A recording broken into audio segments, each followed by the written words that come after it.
a series win and a winning homestand here tonight in Game 2 against the Royals. Hi, everyone. Welcome back to Target Field. I'm Audra Martin, joined by a very special friend. Last night, Taj Bradley and a trio of bullpen arms did a really good job keeping the Royals in check with 14 strikeouts and just 2 runs on the board. Tonight, a well-rested Joe Ryan now has the chance to follow suit. And we have to keep in mind that Joe is well-rested because he was originally lined up to go last Saturday against the A's, but was pushed back due to some arm fatigue. Now, he did throw a bullpen that morning and said everything felt good physically, and the extra time allowed him to kind of work through some stuff that they were trying to get cleaned up. And now he's ready to go, looking to bounce back from that tough outing last time in Cleveland.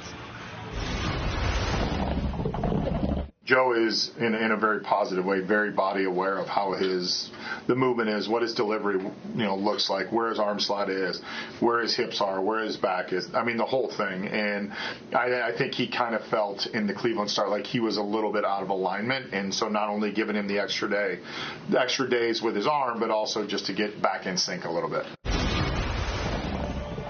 So it's great to have Joe back, but unfortunately, he and the Twins will be without Byron Buxton. It's our Postman Law injury update because Buck left the game last night after re-aggravating that lingering hip injury, and now he has been placed back on the IL with a right hip impingement. Meanwhile, Tristan Gray returns to the Twins. He's the recall this afternoon from St. Paul, taking Buxton's spot on the big league roster. Well, coming up, Royce Lewis once again gave fans something to cheer about last night. We'll relive the magical moment after this.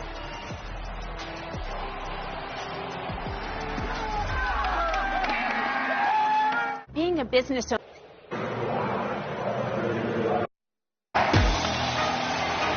For over 40 years, Twins territory has had a player that stands out because of their captivating presence. From Kirby to Torrey, and now Royce. Players with personality, backed by performance. Hunter and Puckett thrived in big games. Into deep left center, and we'll see you tomorrow night. What a catch by Hunter. Denies Bonds a homer. The same can be said for Lewis. When the moment gets bigger, he gets better. Unbelievable! 2 at-bats, 2 home runs. Kirby and Torrey were passionate, intense, and willing to do anything to win. Royce is rolling in that same mold. Yes, the smile is nice, but like the 2 great center fielders of the past, Royce Lewis is making sure you don't mistake his charm as Minnesota nice. We thank Lauren Shahadi from MLB Network for helping us out as we get ready for Royce Lewis and the Twins. Here tonight from Target Field, Game 2, Twins and the Royals, and Royce, after his walk-off swing last night, is back in the lineup hitting 5th and playing first base. Twins and the Royals coming up.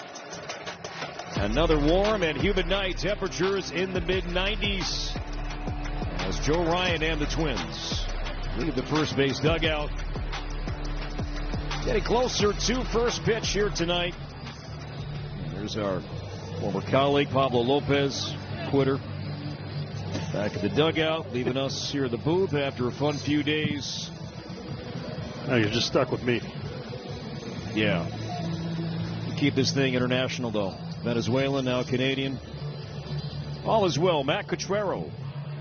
And the Royals walked off for the 8th time this season with the walk-off loss last night, matching the Rockies, Angels, and Giants for the most in all of baseball. The forward Kansas City batting order missing another key piece. Vinny Pasquantino put on the IL due to lingering hand and wrist soreness, so he will not play the rest of this series. Salvador Perez, DHing last night, will be at first base in his absence, with Massey, Lofton, and Maple Grove's own Isaac Collins back in left.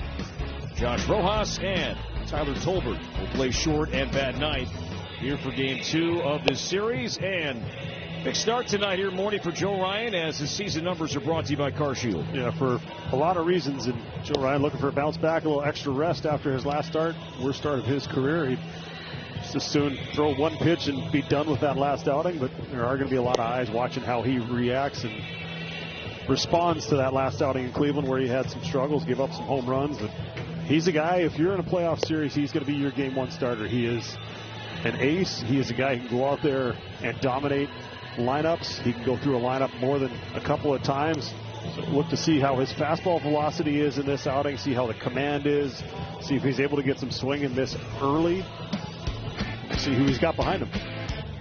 Caratini will catch Ryan tonight. Lewis, Clemens, Kreidler, and Lee around the infield. Roden and Larnach on the corners. And as Audra mentioned, roster news and move made before the game. Byron Buxton, unfortunately, back on the IL due to lingering soreness in his right hip. So Luke Keyshaw is in center field tonight, and we'll see plenty of Keyshaw in center. In the absence of Byron here for the next week and change. Sunglasses on, some sunshine right now in center. And a spot of sun in right. Yeah, Justin Morneau, shadows. Buzzword early on. I heard it would perk on the radio broadcast the other day, and I just texted one word: shadows. Carter Jensen ready to go, and Ryan's first pitch, a swing and a miss. On a fastball at 95, good velocity from Joe Ryan to start, allowing 6 home runs, a Twins record by any starter in team history, and those 6 homers came in the first 4 innings. And clips the inside corner, and it's 0-2 now on Jensen. 0 for 4 last night was the Royals catcher, struck out 3 times, and a great pitch there from Ryan. Jensen debuted last year, still a rookie via his stat line this season. And with that, he leads American League rookies in doubles. He's tied for first in extra base hits. He's second in runs batted in. He's a Kansas City native playing for his hometown team. And a 1-2, missing high. Fastball sitting at about 94. Some carry on it. And Joe will wear his emotions on his sleeve from time to time. And Jensen will need some time following that curveball off of his foot. You mentioned that for Ryan, a lot of eyes will be on this start tonight, and we can dive into that plenty as the game moves along tonight. But what are you looking for early on? Is it just velocity? That last time out 9 days ago was a fluke? I think velocity matters, but for him, is he getting swing and miss with that fastball at the top of the zone? And Kansas City hitters are familiar with him and what he's trying to do, but everybody is when they face him, and he still can't generate those misses. 96 right there, but it's more, is he missing bats, or are they making contact, or are they making solid contact with it? And for him, that's a big part of his game, is pitching up in the zone, either getting weak contacts and fly balls, lazy fly balls, or just getting those hitters to swing underneath of that fastball. And I think that's something we want to see. And then how is the off-speed stuff working as well? Is he able to mix that in, the split and the sweeper, everything else that's been such an effective part of his arsenal that he's added to? But can he miss bats? Is he able to get some strikeouts early? 8th pitch coming up, and there's a swing and a miss on a high fastball as Jensen expanded a bit. And Ryan picks up strikeout number 132 this season. And this is a perfect example of what I was talking about right there. You know he's a fastball-heavy pitcher. You know what his fastball is going to do, and yet you still either chase it or swing underneath it at the top of the zone. He's got some life on that fastball. It's an exceptional pitch, one of the best in all of baseball. A good sign that he was able to get the strikeout there on the first one. Strike call, even though Caratini dropped it. Lane Thomas back in center field tonight, just 2 for his last 20. Among the injured Royals right now, their primary center fielder, Kyle Isbell, he remains out with injury.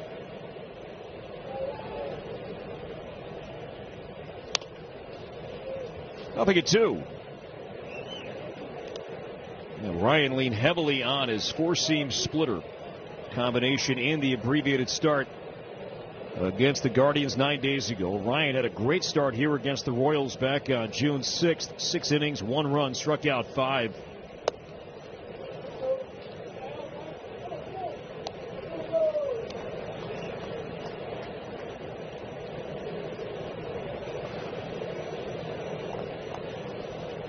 Joe kind of turning around looking. They have the movement, the horizontal to vertical up in the stadium. He's a big feel guy, but he also understands the numbers of what he wants his pitches to do. So I think that's something that's been added the last couple of years. There it is. So how much movement am I getting on certain pitches? How does it feel coming out of my hand? Is that matching what I feel? Check swing, and he went. Well, this sweeper had some movement on it, right to left, and Thomas could not hold back, and Trip Gibson making that call behind the plate. Back-to-back strikeouts and 2 down. Yeah, back-to-back count as a swing and miss as well, as he committed on that. But that's respect for that fastball and that good carry. And as a right-handed hitter, you're trying to get it out front. You're trying to get on top of it. Started a little too soon. See how they attack Caglione first pitch here. Caglione 0 for his last 20. And fouls a fastball back at 95. You see Ryan did not like location there. Got away with it. Keys to the Game morning is always brought to you by Toyota. All eyes on Joe. That's it. It's his last start was on July 20th. So as we said, a little extra rest. How does he look in the first inning? So far, so good. Is he going to be able to maintain velocity throughout this start? We're talking about there was some fatigue, a little tired arm in that last outing, so they bumped him back a couple extra days. But he needs to be your ace. Another good sign there. So Caglione, we saw, you talked about it, Joe's reaction after that first fastball right in the heart of the plate. Fouled it back. That one there got beat with another fastball. See if they either try and climb the ladder here. Look at the strikeout the side.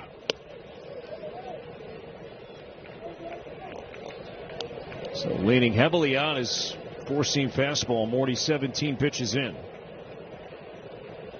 That's something that it's a strength for him. So go back and throw it. Everything else plays off it. Ooh. Strike 3 called, and Caglione will challenge. Automated balls and strikes are powered by T-Mobile. It looked low and also inside, and Caglione was correct. And the Royals maintain their 2 challenges. Second 3-2 count for Ryan so far tonight.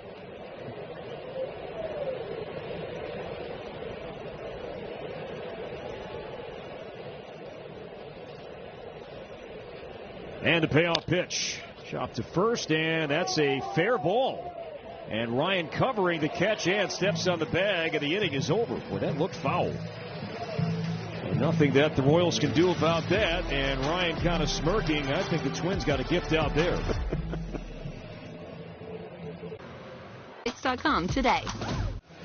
Now Nick Marley at first base tonight, making all the calls. He had some company in between the inning here, and Jack Caglione, this was called fair, looked foul, but Lewis played the ball. Ryan covered to the back end. You can see that ball clearly bounced on the foul side of the first base line, and Ryan, hiding that smile behind his mitt. Let's catch a break and get the out. And Matt Cottrell came out to argue and still shaking his head side to side. Did not like that call. And Randy Dobnak, former Twin, returns to Target Field tonight as a Royal, his 5th game, 3rd start. And facing a former teammate in Trevor Larnach, back in the leadoff spot tonight. And the 1-0 from Dobnak misses inside 2-0. The Twins offense scoring 3 runs last night. Good enough for the 1-run win. Brought to you by Menards, Larnach, Lee, and Clemens. With Bell, Lewis, Caratini, Roden, Keyshaw, and Kreidler. Larnach pops it up near the Royals dugout, and a basket catch made by Jensen. Nice play by the Royals catcher. Lofton had a long way to run, the third baseman. He peeled away. Jensen made the play near his own dugout. That is a much easier play for the corner infielder coming in on that ball, but he's overlined up way close to short, so he had to run a long way, and then you heard the communication at field level there. Somebody's got to call it. Jensen called it. And thankfully, Lofton peeled off, but that is a very hard play. With the spin on that ball, it's moving away from home plate towards the field.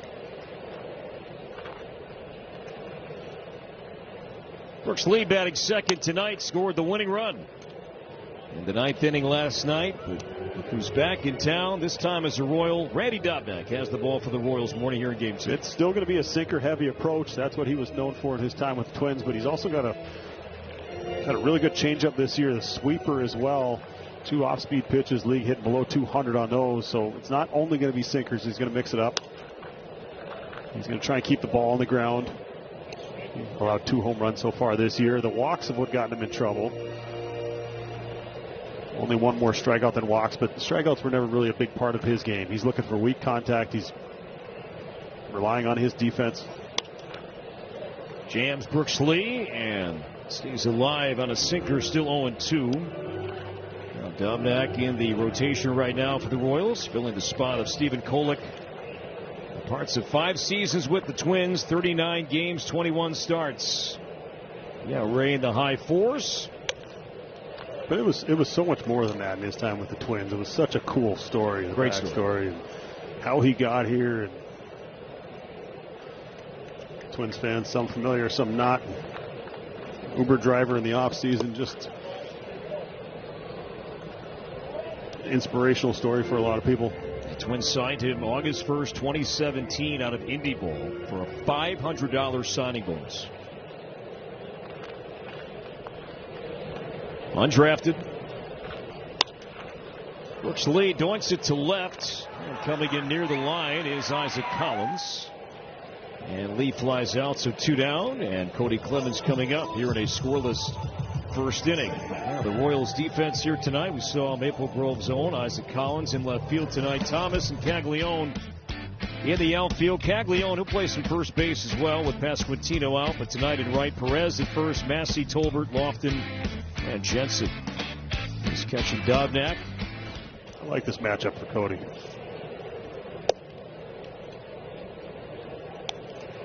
Give Cody a chance to get his arms extended. Those sinkers, that change up, the stuff moving down and away. He's showing a willingness to go to all parts of the field.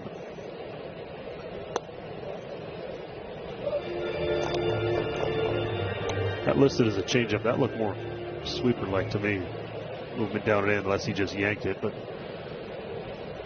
2-0, he was able to get in on Larnach. See where they go here on Cody. He still throws. That's a sinker. That's the one-seam sinker that he talked quite a bit about when Randy was with the Twins. A unique pitch that a guy like Cole Stewart, he tried out during his time with the Twins as well. And the 3-0 to Clemens. Green light.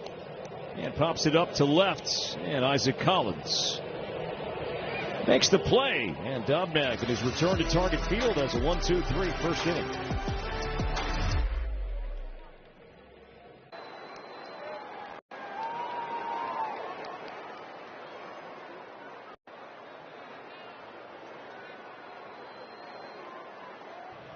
The possibilities. Royce Lewis was all smiles talking about last night's walk-off triple, saying, he would have been fired up if that was game 1 of the season. But right now, with how hard this team is working and in a game with so much going against them, that is a moment he is really proud of. And you may have noticed that he had some of his teammates with him during our walk-off interview on the field. And I asked him about it afterwards, and he said, I had a moment, but the team had the whole game. It's not about me. It's about us. And that's why I wanted them up there with me. And guys, that perfectly sums up this team-first mentality that we have heard so much about with this group. It was great, Audra, but then as soon as the bucket emptied, they scattered. I think they were also trying to do their part to shield what was coming, but a night like last night. Maybe they were all just trying to get it. It was 90-something degrees. True. Looked like he had a couple of bodyguards. I wouldn't mess with the guy on the right. Keyshaw put in a headlock. Yeah, it's not something you see very often, but I think that's one of the things that's been so nice to see about this team is just how close they are. You can tell they enjoy spending time together. Perez just kind of tomahawks that one into left field for a shallow single. So Perez, a 2-hit night last night, a leadoff single to begin the second. And the Royals have their first base runner up right. Well, that sweeper that he got him to chase early in the at-bat. I mean, this ball's 8 inches off the plate. I mean, what do you do? A guy, he's been hitting in the league for a long time. He's been successful for a long time. Too many guys can get hits on balls like that, but he does. There's Michael Massey at second base again tonight. 0 for 4 last night, but he's been hot. The game-winning home run swing over the weekend on Sunday in Detroit. Really good defensive second baseman, but batting over 300 since late May. And Ryan's 1-0 pitch was fouled on a play. But getting back to your point about the guys being around Royce, Josh Bell was honored with 10 years of service time on the last road trip in Cleveland. We heard him speak, and among the items that Bell talked about after being honored with 10 years was about this clubhouse and about this team. Massey rips a base hit to right, and Perez is going to give it a look, and he will make third base as Rodin fires it back in. So Massey, solid swing here in the second, and the Royals have runners at the corners with nobody out for Nick Lofton. Just to finish up that thought, though, on Bell, he said, I've been with multiple teams, been doing this now for 10-plus years in the big leagues. This is the closest clubhouse I've been a part of. And I think that resonated with a lot of people. I agree. I mean, it's when you've been around a long time, you realize when you're amongst something special.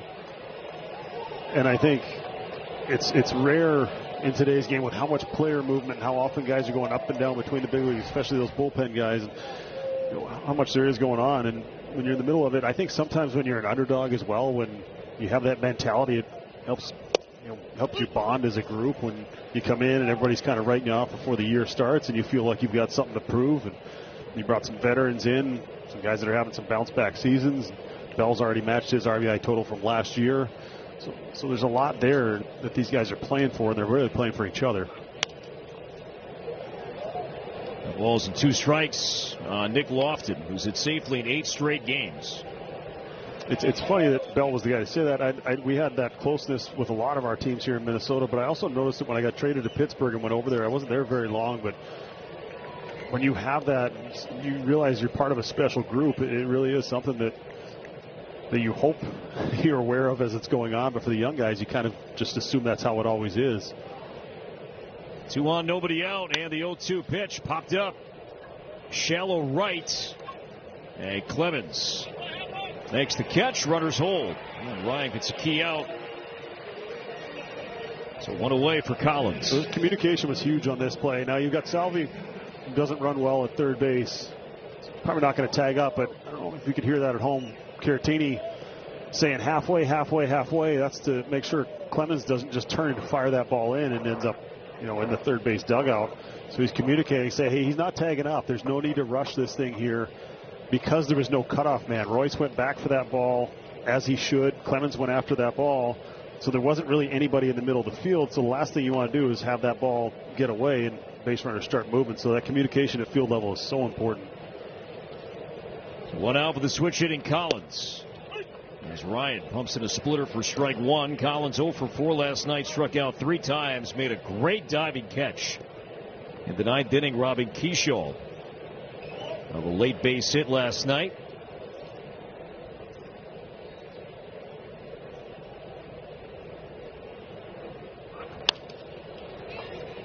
Shallow left. And Larnach coming in. He'll make the catch. And again, Perez has to hold. So Ryan able to record 2 outs and a couple of shallow fly balls hit by Lofton and Collins. Now Joe is an out away from escaping 2 on, nobody out. So you mentioned what are we looking for? And I said missing bats, but also it's contact like that where run scoring situation, runner on third, less than 2 outs. You're trying to get something to elevate. But even then, he was still able to generate some weaker contact.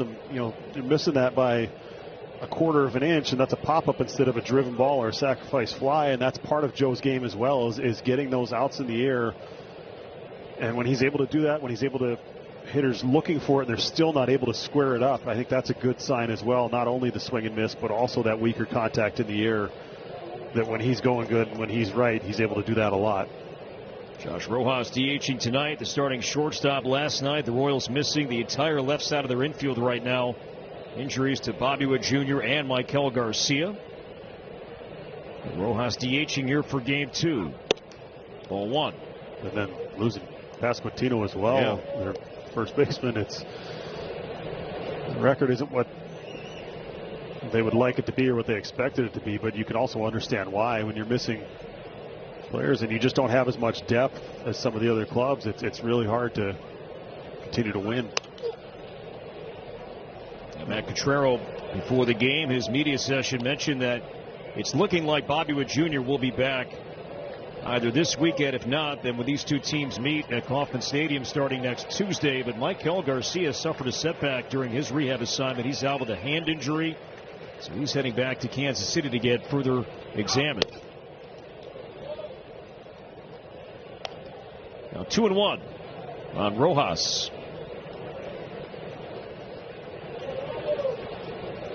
See his numbers with runners in scoring position. The Royals as a team hitting 179 out of the All-Star break, lowest in baseball. As a breaking ball just missed the corner, 3-1.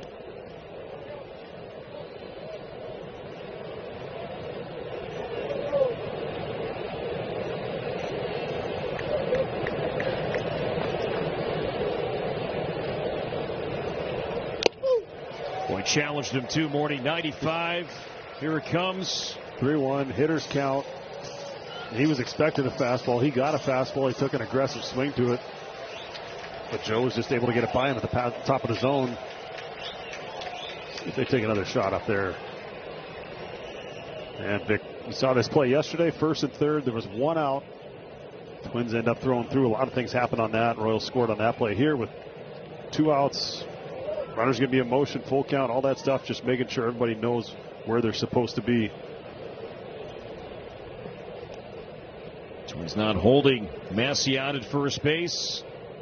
3-2 on Rojas, and the payoff pitch poked foul. And we'll do it again.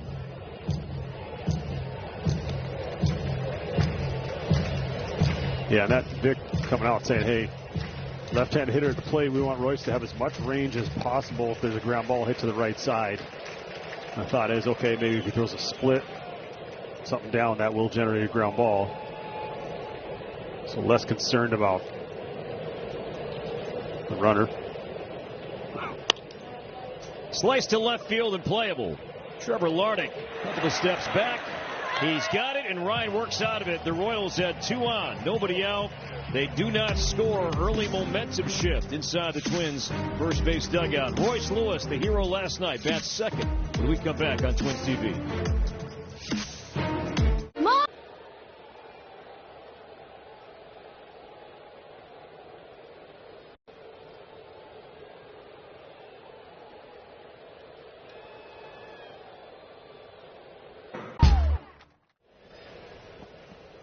Minnesota Twins baseball is presented by Progressive.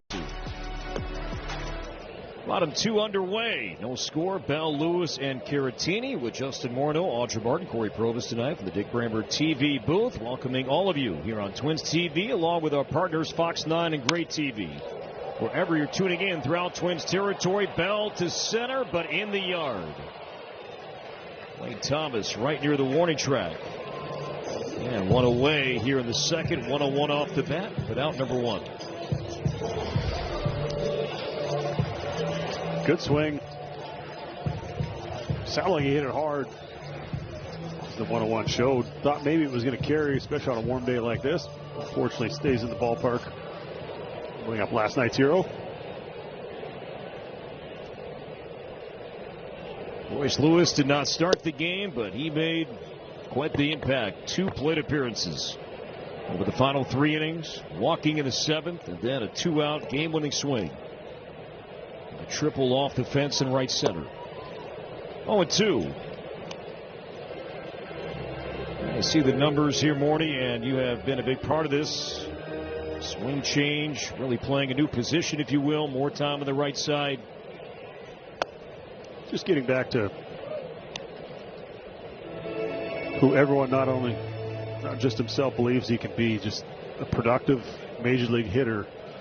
Putting together good at-bats with the confidence is huge. I think that's such a big part of his game, as it is any Major League Baseball player. But for him, he just feeds off it. You see that energy when he's going good. Everyone else feeds off it. He's kind of in the middle of everything.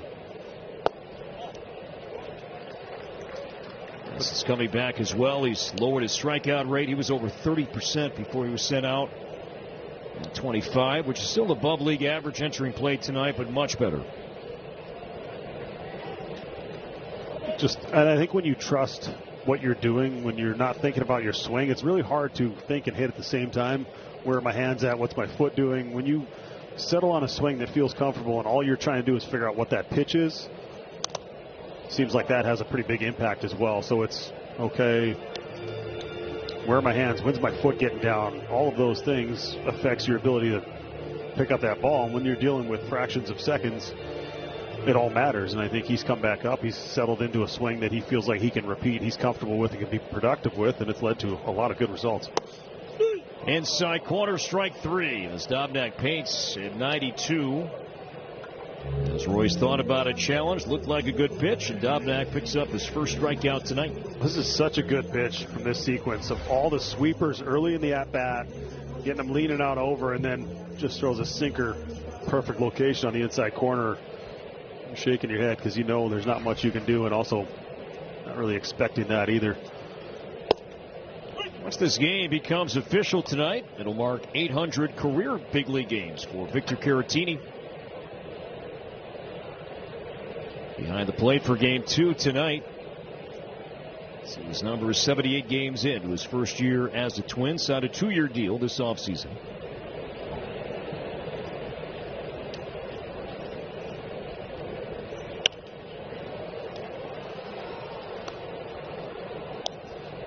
No balls and 2 strikes. Dobnak making his first start at Target Field since June 9th, 2021. It's a 9-6 win for the Yankees over the Twins on that June night. Trevor Larnach was in the lineup that night, as was Ryan Jeffers. And Caratini nearly got hit. Remember, Dobnak was on the opening day roster last year. Made 1 appearance before being DFA'd early on in 2025. Was in St. Paul, then traded to the Tigers around this time last year. A deal that sent Chris Paddock also to Detroit. In return, the Twins received a minor league catcher named Enrique Jimenez, who's currently hurt right now at Cedar Rapids with a hamstring injury.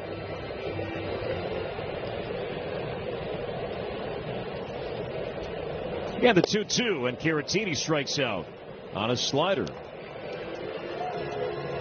So back-to-back strikeouts from Dobnak, of Lewis, and Caratini, and the Twins and the Royals still scoreless here after 2. Well, it's been fun here at Target Field, mainly on Tuesdays, but also on select Wednesdays for our Twins TV, Fox 9. Great TV partnership as we hear from Derek Shelton live in the dugout early on in these games, and right now Audra standing by with the first-year Twins manager. Thanks, Corey. All right, Shelty, a couple hits, but a couple strikeouts right out of the gate for Joe Ryan. What is he showing you here so far after a couple extra days of rest? Yeah, he looks strong. I mean, the fastball velocity is good. So overall, I mean, Salvi hit a pitch that was out of the zone, which is what he's been doing his whole career. But he was able to pitch out of the first and third, nobody out. There's probably some extra adrenaline, maybe focus for Randy Dobnak here in his return to Target Field. How can your guys best try to counter it after a couple quick innings? Yeah, we just got to bring the ball up. He's doing a good job sinking it down early, so we just got to bring the ball up in the hitting zone. Appreciate it. Good luck the rest of the way out. All right, thank you. Back to you, Corey. All right, Audra, thank you. We thank Derek Shelton for his time. And the dugout as well. Corey Provis, Justin Morneau. Let's talk more a bit about Joe Ryan. What have you seen so far through 2 innings? I think just the life on the fastballs there. Able to get some weak contact, able to get some swing and miss. I think competitiveness as well. Second couple runners on, scoring position, but able to work his way out of it. So I think when he's able to go out there and just pitch the way he knows how, and he's comfortable, he's not worried about his health, he feels like he's in sync with his delivery, he's able to repeat, and when he's able to repeat, he's able to dominate. So far, pitch count a little higher than he would probably like, but hasn't given up any runs. Been able to strike out a couple, so good signs, I think, so far. Now, is he able to maintain it throughout this outing? Does the velocity start to decline? Does that arm fatigue show up, or is he past it, as everyone in this organization hopes he is? Tyler Tolbert, 0 for 1 last night in a pinch-hitting spot. Struck out in the 9th inning. At shortstop tonight, a 13th round pick out of University of Alabama, Birmingham. The Royals in 2019. It's one of the 2 schools I took a visit to. That's one of the few schools that I worked at. Calling UAB Blazer basketball and football and some baseball. For a kid growing up in New Westminster, British Columbia, it was completely different than anything I'd ever seen. I loved it there. Tolbert hits it well to left center field deep. Larnach back turning, and that ball is gone. Third home run for Tyler Tolbert, and the Royals have a 1-0 lead here in the third.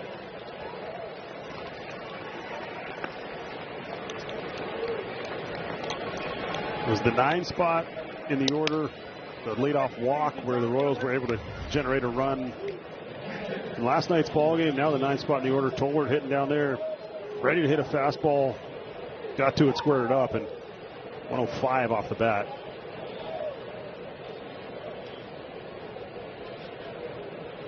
Tolbert liked it. 17th homer allowed by Ryan so far this season.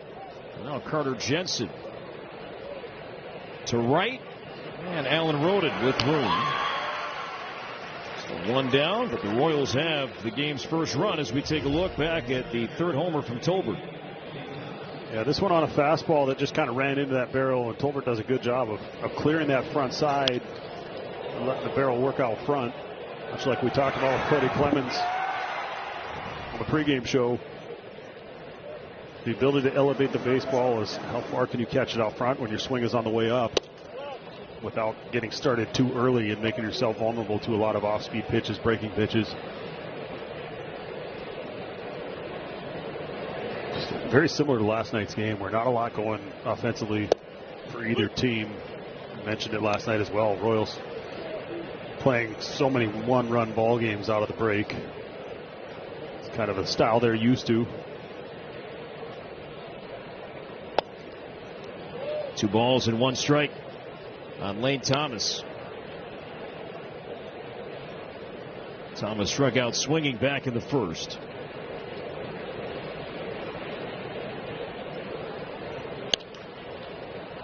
Slicing foul. Lewis looking for room, and he'll have it.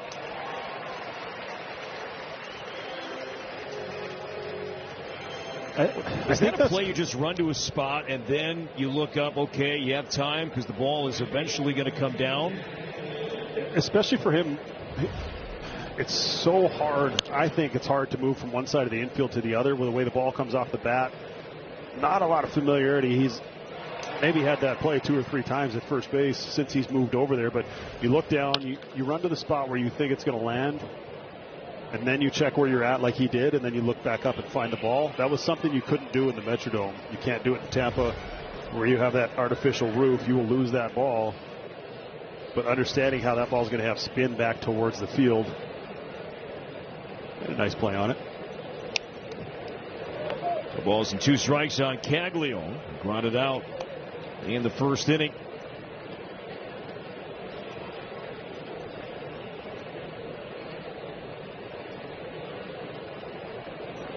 Swing and a miss. Well, a quick inning for Ryan, but it does come with the Royals scoring a run on Tolbert's third home run.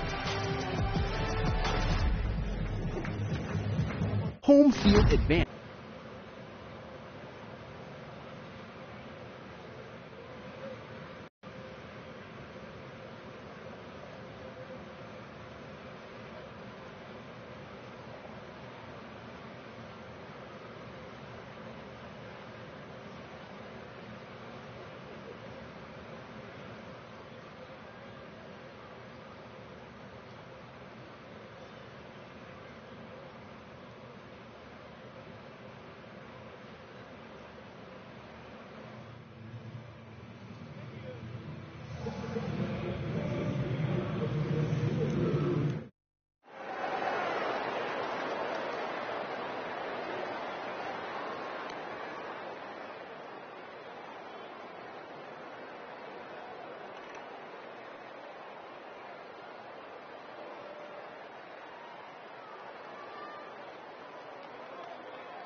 Minnesota Twins baseball is presented by your local Toyota dealers and by Menards. Save big money at Menards on all your home improvement needs.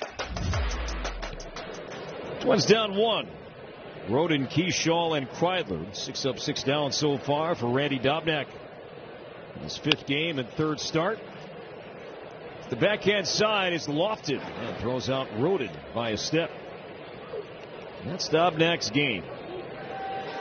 We saw him at his best. It wasn't that he had big strikeout numbers. It was, 5 innings, maybe 6 innings of ground ball out after ground ball out with that one-seam sinker. Which is funny. I mentioned this after the first inning, 3 fly ball outs, of course, but it's a huge part. He's going to rely on his defense. He's going to rely on those guys making plays behind him.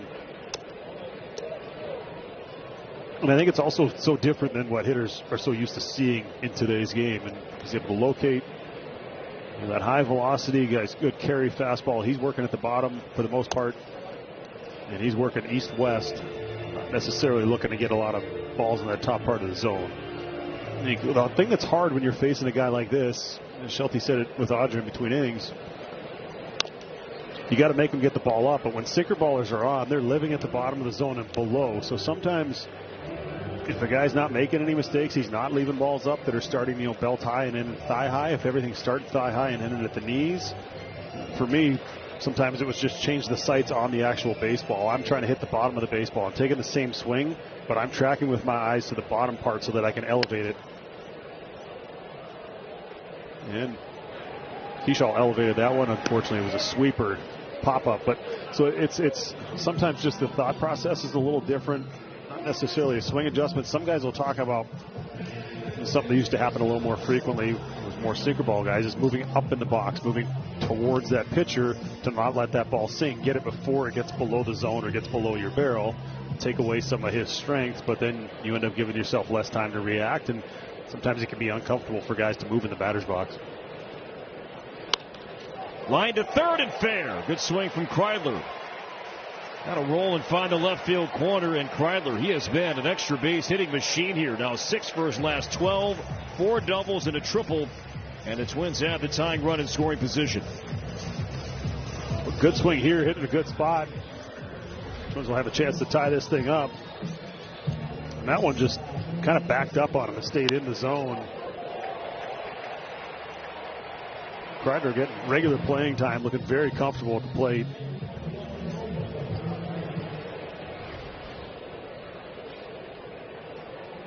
So now Larnach 0 for 1 tonight. Twins 2 for 8 with runners in scoring position last night. As Dobnak misses inside for ball 1.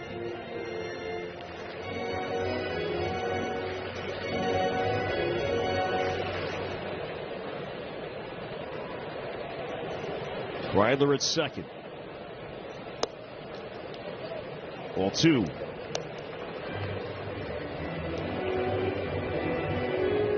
You see Larnach last couple of seasons. Huge jump. The OPS, WRC plus 36% better than league average. Just a lot of growth, a lot of understanding of how to keep his body healthy, how to prepare, what his strengths are as a hitter. Also, just more knowledge of who you're facing, what they have, how teams are trying to get you out, all that stuff really coming into the prime. I think it's when the mental and the physical really come together and you have that run where you trust your swing and now you're just trying to win that chess match. And Larnach will challenge. Ball to strike. Automated balls and strikes are powered by T-Mobile. It looked low. It was. 3-1.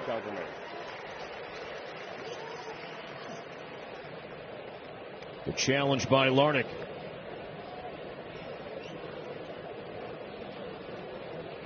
Dobnak's 41st pitch of the game coming up.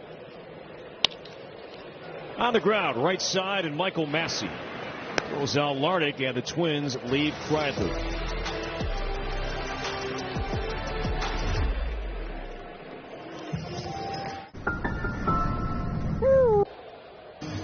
Salvador Perez, Michael Massey, and Nick Lofton to bat for the Royals, who lead 1-0.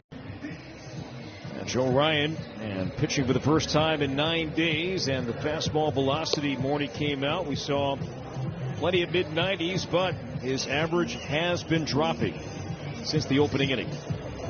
Yeah, we'll continue to keep an eye on this. It is still near that season average, and maybe there's a little more adrenaline first time pitching in a few days, but we did see some 96s in that first inning.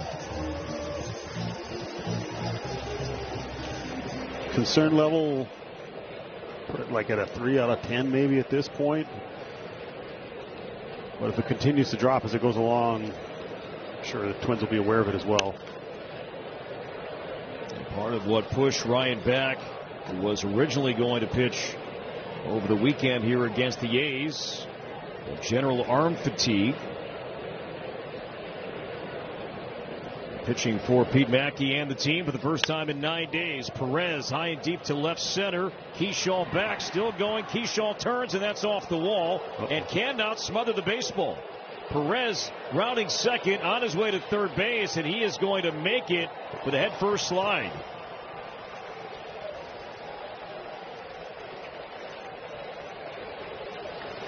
Well, 2 balls that he's got hits on so far in this game have been well out of the strike zone. This is something he's done forever. Shelty talked about that. And this ball just kept carrying out there to left center field. Keyshaw initially didn't read it perfect off the bat, tried to recover, and then it just took a crazy hop. There's nothing he could do off that hop off the wall, but he got a little bit closer than he would have liked, but he was thinking about catching that all the way until he put the brakes on. And a rare triple from Salvador Perez. 12th career triple, his first since 2022. Infield back, nobody out, Michael Massey. 1 for 1 tonight.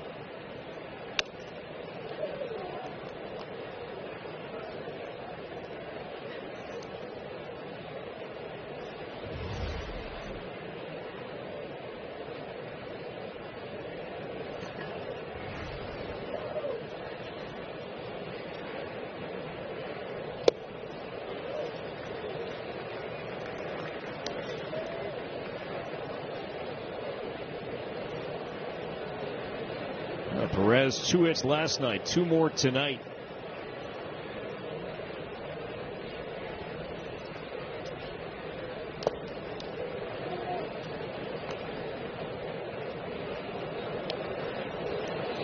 The Twins 500 coming in, 54-54. Remember winning their first game out of the All-Star break against the Cubs. They were 500 then as well, but then lost their next 4.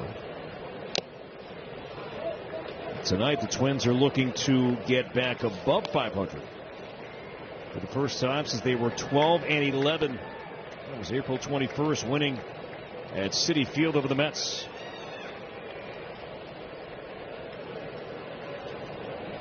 Two and two on Massey. Perez at third. Ground ball right side. Backhand pick by Lewis. Gave Perez a stare and takes the out. 101.9 off the bat. If Salvi's going on contact there, he would have been dead at the plate. Especially with Royce, that third baseman's arm, but speed. All-State good hands play. Hard hit ball. Royce catches it, check the runner, and then sprint to the bag, take it yourself. The Twins are going to play middle infield depth here. Just knowing Salvi's speed at third base, even though he did just have a triple. Nick Lofton popped out his first time as a sweeper stays away, ball 1. Now the Royals as a team, they make a ton of contact, 4th highest contact rate of any offense in the game.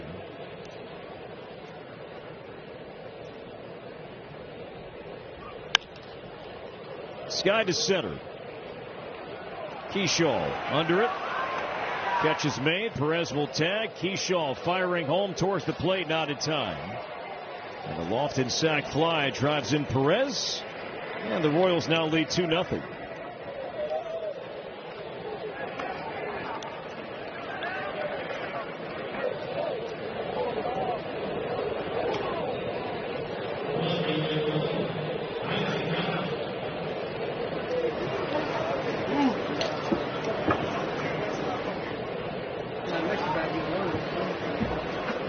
Royals captain all smiles inside the dugout. Twins now trail by 2. And now he needs to hydrate. Thankfully for his sake, he's not behind the plate. He's previous pitch is called a strike. Later challenge here. Challenge here from Collins. Automated balls and strikes are powered by T-Mobile. Overturned. Kansas City has 2 challenges remaining. And Collins was correct. So both teams with 2 challenges remaining.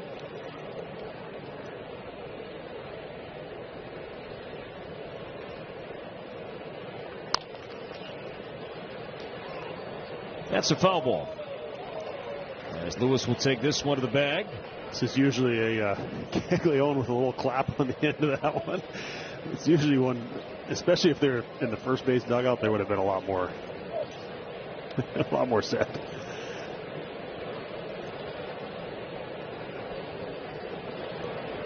So 1 ball, 1 strike to count on Isaac Collins. 0 for 5 so far in the series.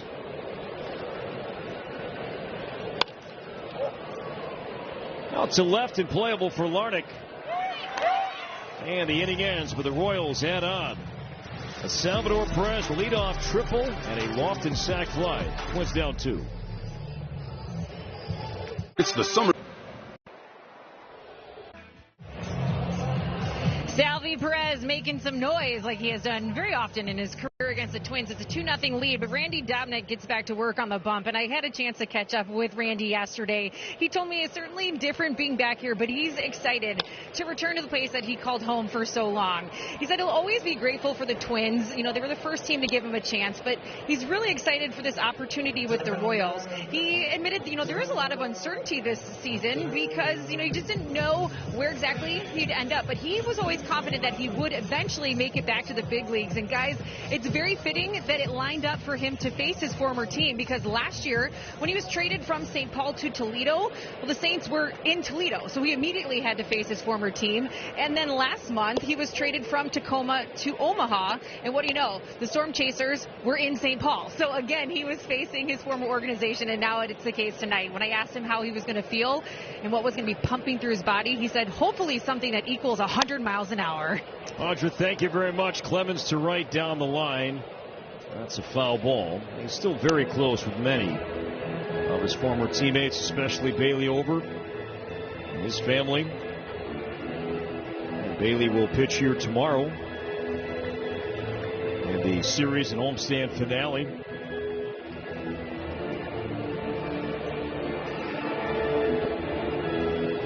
There's something, it's weird.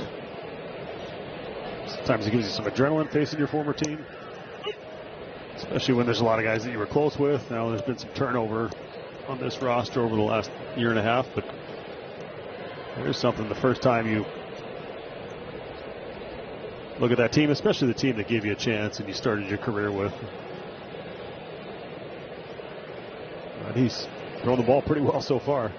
At 5 scoreless in his last start in Detroit 6 days ago. A.J. Hinch said after the game, he said there's just something about Dobnak and his timing and his pace, and that can mess with hitters.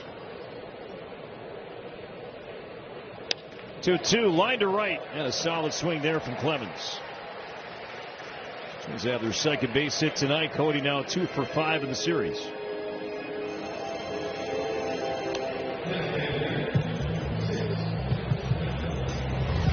Well, I mentioned his last time up. I like this matchup for Cody, and a well-struck ball right here.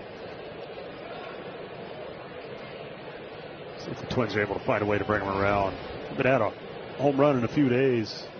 At the plate, hit a ball hard his last time up.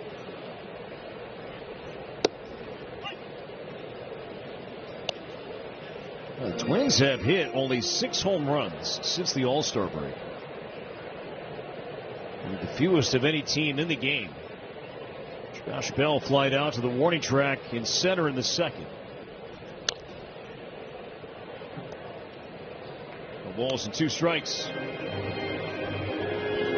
Now Bell leads the Twins with 63 RBI. He's on to 94 runs batted in pace, which would be the second highest tally in any one season in his career.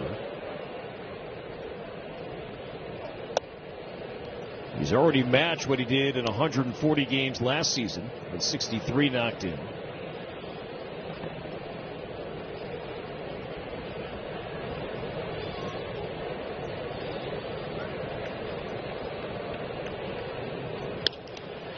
Got Jan out to left and shallow.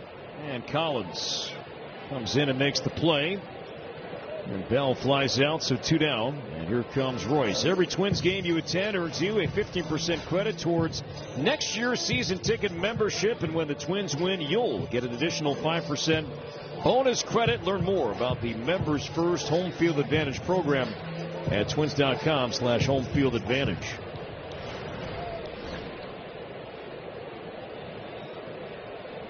Royce struck out looking at a 3-2 fastball earlier tonight. And got tied up there and down a strike.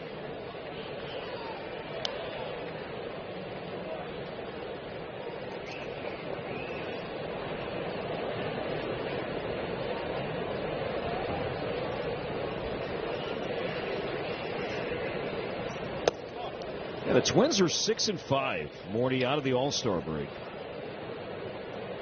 And the run scoring down, scoring fewer now than 4 runs per game. It's still a winning record. That's out of the All-Star break. Pitching has picked up the hitting. Starters have been good. Bullpen's been really good. And you hope that both of those things, don't go bad at the same time. That's when you go on those tough stretches. But sometimes the offense carries you. Sometimes it's the pitching that carries you. And good teams find ways to win games, and that's what they've been able to do. Line to left field, a base hit for Lewis. Clemens will round second base and stop. That was 110 off the bat. Blistered by Lewis, and the Twins have 2 on for Victor Caratini. Yeah, I think first at bat, he threw him a couple of sweepers early. Looked to me like he was just hunting this sinker, looking for one of those balls that's going to be running in. So get that barrel out front, catch it. You're right, he hit it hard. Unfortunately, just didn't elevate it enough, but you'll take that contact every day of the week if you're Royce. See if Vic can come up with that big 2-out hit, get the boys fired up. Change up outside for ball 1. Dobnak 5 games now, 3 starts. He's been able to keep a very low sub-2 ERA. Has not allowed much so far with runners in scoring position.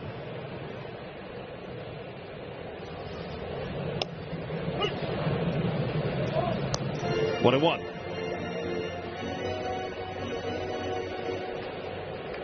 A progressive wire cam.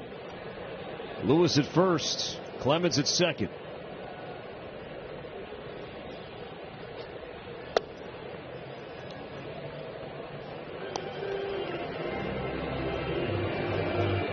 Dobnak, he hasn't walked a man yet tonight. He had walked 9 men in his first 19 innings with the Royals. I think a lot of that has to do with not having overpowering velocity, a lot of movement. He's got to live around the fringes of the zone. So he's not really giving in. You don't want to challenge hitters too often in the heart of the plate. Towards the right side, knocked down by Perez. He'll find the handle, feeds Dobnak in time to get Caratini, ending the inning. Better contact from the Twins that inning, but they strand 2.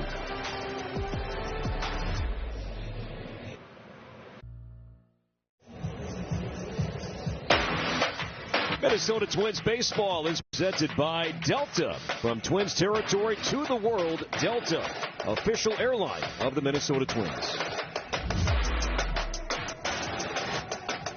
2-0 Kansas City after 4.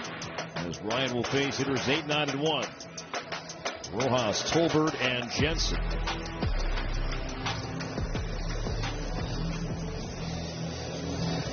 Ryan so far 4 innings, 2 runs on 4 hits, no walks. He has struck out 3.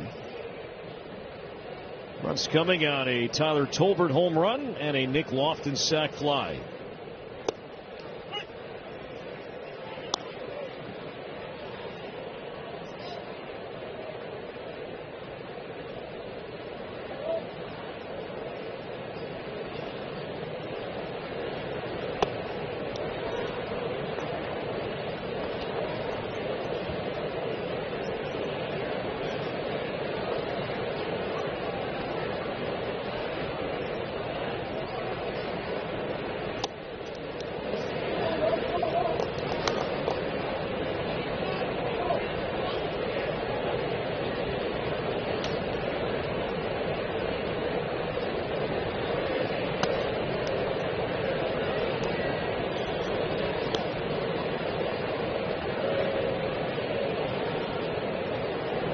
Rojas in his 22nd game with the Royals. So with the White Sox a bit last year. And that's a fair ball down the right field line. It does take a bounce off the sidewall. Played by Roden because of that. Rojas will stay at first base. Twins catch a break with that bounce off the padded sidewall. And Roden covering some ground keeps Rojas at first base. This is one of the harder things about playing the outfield in this ballpark, both right and left field, is how close that padding gets to the foul line. And if you don't get to that ball, it gets in the corner, that's a triple every time. But then you have to slam on the brakes like Roden did here. And played it perfectly, kept him at first. See if Joe can get a double play. He doesn't generate too many of those. Tolbert showing bunt and pops it up, and Lee will trap it. Now he'll go to second anyway, and the throw from Kreidler is not in time. He tried for a very unconventional double play. Tolbert, home run his last time up, gets asked to bunt this time up, doesn't get the job done. This will be your unreal defensive play of the game by Brooks Lee. Charging hard on this bunt. You're chasing this ball, you have no idea where that runner is at first base. You can kind of see him pause. Somebody shot a 2-2.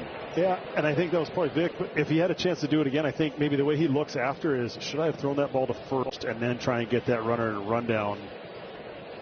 Because that runner froze on the popped up bunt, but everything's moving so fast at that point. And because you're looking at the ball and not the runner, you don't really know exactly where he's at. You got to take it out on that play. Tolbert, he can run 12 stolen bases, and we know that teams do run the combination of Ryan and Caratini. So he kind of looked at him as he was there going, which way do I go on this ball? Take the out every time. Tolbert stays, and the 1-0 pitch sliced to left down the line in the corner, fading, and that is a fair ball. Tolbert rounding third base, heading home. The relay from Kreidler to the plate. Caratini with the tag, not in time. Wow. They couldn't have done that any better. Kreidler got that ball out of his glove in a fraction of a second and made a great throw, but that just tells you how fast Tolbert is. That's the other part about that bunt play. Which runner do you want on base? If you go to first, you keep Tolbert off. It's a really hard play, but this is a great swing and got on that fastball, went with it. Looked like either he wasn't sure if it was going to stay fair or maybe thought he got enough of it, but this is such a great transfer. Kreidler's feet in perfect position, good feed. Nothing you could do there. So the Royals head on, Twins down 3. RBI for Jensen. He's at second base, 1 out. Now Lane Thomas, as the Royals have scored at least 1 now in 3 consecutive innings.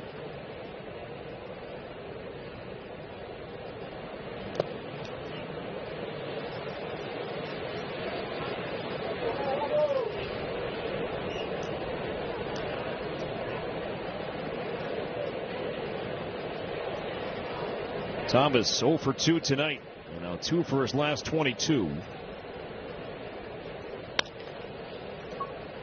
Brooks Lee behind the bag. Makes the play, and Jensen advances to third.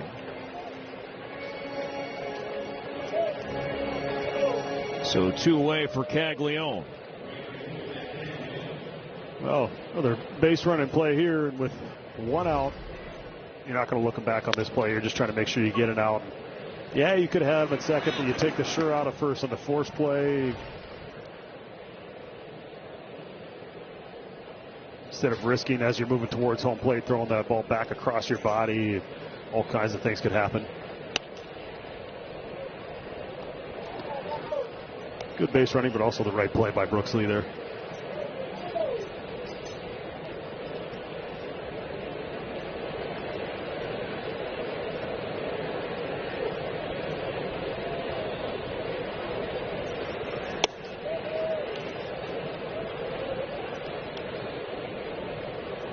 One ball, 1 strike on Caglione. Twins will have Roden, Keyshaw, and Kreidler coming up in the 5th.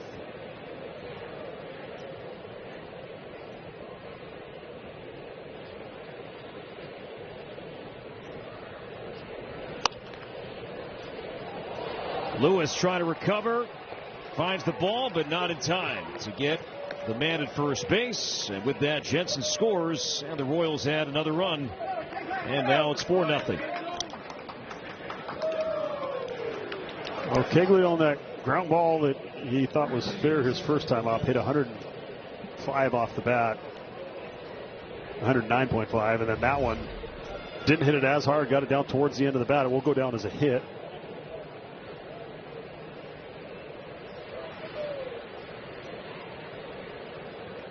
That snaps it 0 for 22 for Caglione. And now that base running play, not insignificant, getting to third base. It allows you to score on a pass ball, allows you to score on an infield hit, an error on the infield. That's exactly what happened, but I still believe that Brooks made the right play on that.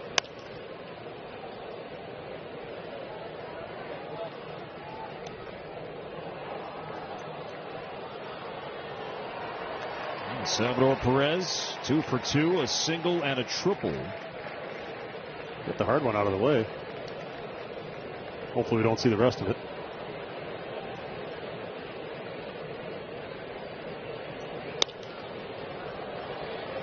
Talk about a cycle for those who aren't following. I don't remember we were playing the Angels. It was one of the Molina brothers hit for the cycle against us. It was an unlikely cycle for a guy who didn't hit a ton of triples. It's similar to Salvi.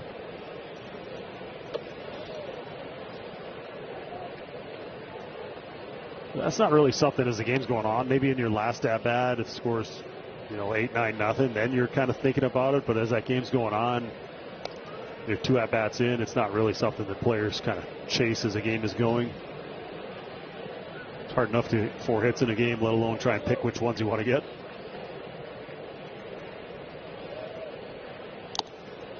And Perez strikes out. Inning over, but the Royals add a couple of more runs. Twins work to do coming up bottom 5.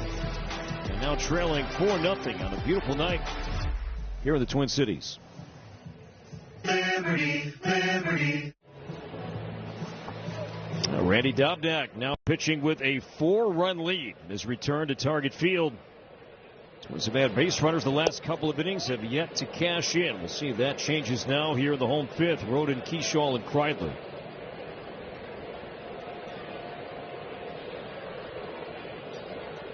Yeah, you mentioned it too. Hard contact picking up, maybe starting to adjust to what Dobnik's doing. It's unfortunately still hitting that ball on the ground. And that's why Dobnik's able to pitch in the big leagues. He's able to get hitters to do that. And a changeup. Roden strikes out as Jensen completes the play. 3rd strikeout for Dobnak. And 1 away here in the 5th inning. Luke Keyshaw coming up. Keyshaw has put together a really good month. Average on base percentage and the OPS all climbing here in July. I think the results have followed. He's had a pretty consistent approach all year. Does a great job of staying disciplined within the strike zone. I think the path for big league players, it's not always as simple as it seems, especially the way he came on the scene last year and got off to such a great start.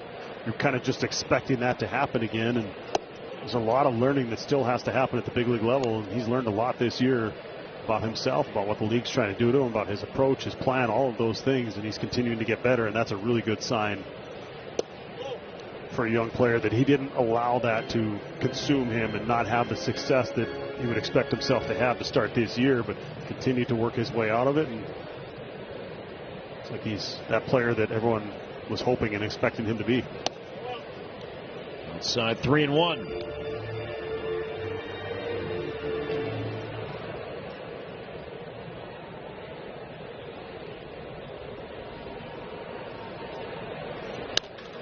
Line to left and a base hit. It's a nice swing here from Keyshaw. On a sinker running in, was able to keep the hands tucked near his body and pull that with power past Tolbert. I think that's part of the adjustment he's made in his swing of just being a little more upright with his upper body. A lot of those were turning into pop-ups on the right side to second base, to short right field. But he's made that adjustment with his approach, with his swing, and it's part of what has helped turn his season around. Kreidler doubled in the 3rd.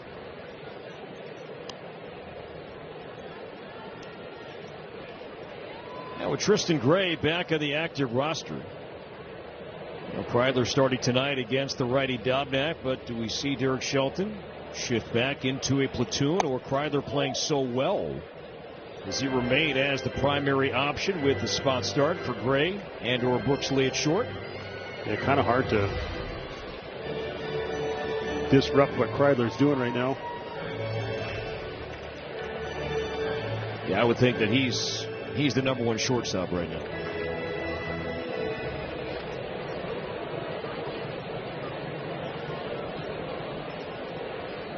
Oh, 2. Ground ball.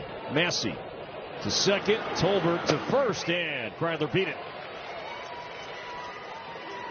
Of course, last night, that was part of the storyline before the Twins won it in the 9th inning, hitting into 5 double plays, tying a club record. Most of the big leagues all year. But I think that's one of the things that this team has shown us all year long is that no matter what the situation is, no matter how it's gone, they're going to make you play all the way to the end. That's what they did last night. Things aren't going your way. Sometimes you can just kind of tuck your tail and head in the other direction. This team has not done that. Ground ball back to Dobnak. Underhand flip, and he has 5 shutout innings here tonight as Larnach slams down his helmet. Home field advantage. Sun going down here on this Wednesday night. Royals on top 4-0. Joe Ryan will return for the 6th inning. His first start in 9 days, and the velocity Morny keeps on dropping. His average fastball velocity 94.6 in the first, averaged only 92 miles an hour last inning. This is something we said we were going to keep an eye on as the game went along. We saw some 96s in that first inning as well, but 93 right around season average, but to get below that, especially after leaving that last start, or being pushed back from that last start after he struggled.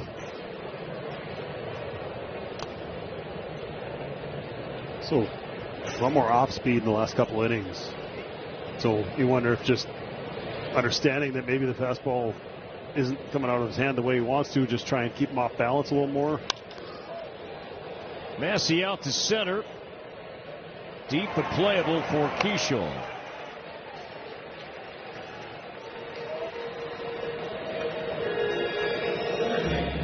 From Twins territory to the world, Delta, official airline of the Minnesota Twins.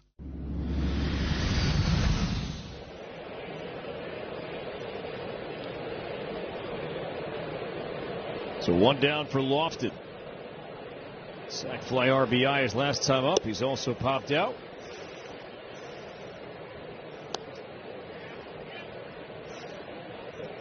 Joe kept it pretty vague in terms of when he was asked about this 9-day gap between starts, his bullpen and stuff that he worked on. He said, yeah, Pete Mackey and I, LaTroy and everybody, the pitching team, we did work on a few things, but he didn't want to get too specific.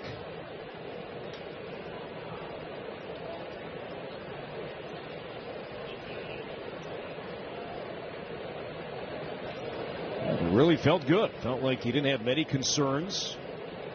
But he back on the mound here tonight. And something in his eye right there. That's why he did catch the ball back from Caratini. 0-2 to Lofton.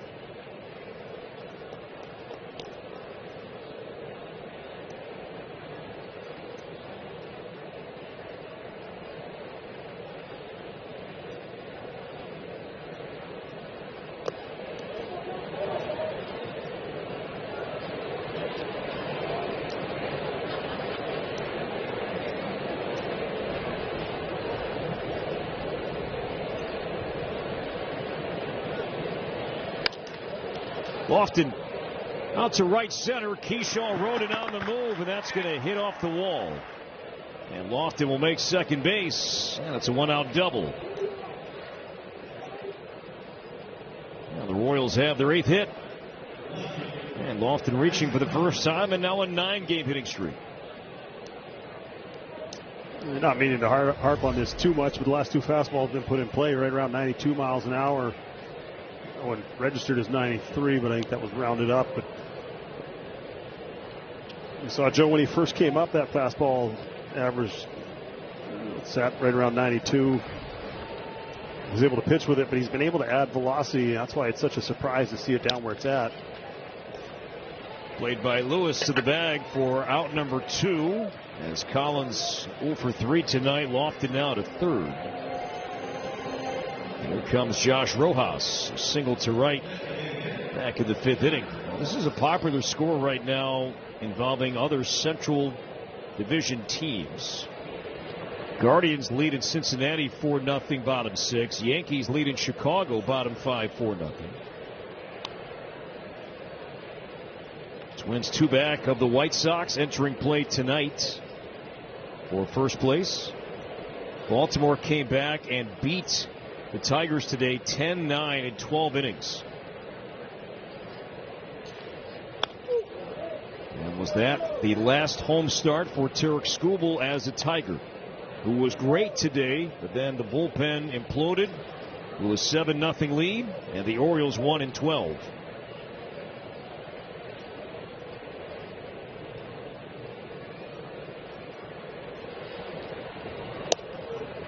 Biggest comeback in 17 years for the Orioles, excuse me. Watched the beginning of that game, watched the 1,000th career strikeout for Skubal as well, and they got a nice ovation for that.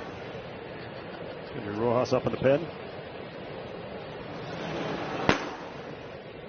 1 strike on Rojas. And I know we've mentioned the velocity a couple of times. It's not something that we're just tracking up here. You know, they're aware of that aware of that in the clubhouse. They're aware of it in between innings. How's it looking? How's he holding? How's the ball coming out? Is he still getting guys out?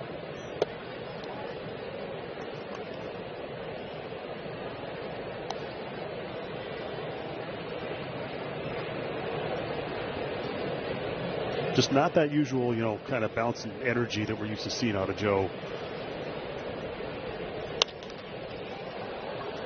Keyshaw. Good angle, and Rojas flies out, and the Royals lead 1.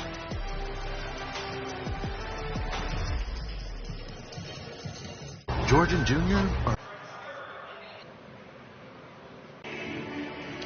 Cody Clemens due up a second here in the bottom of the 6th inning, but 2 weeks ago in Chicago, Clemens smashed his 17th homer of the season and happened to hit it right to the lone Twins fan in a mass of Cubs faithful. Well, that fan is Trey Runge from Sioux Falls, and that home run was the 50th of Cody's career.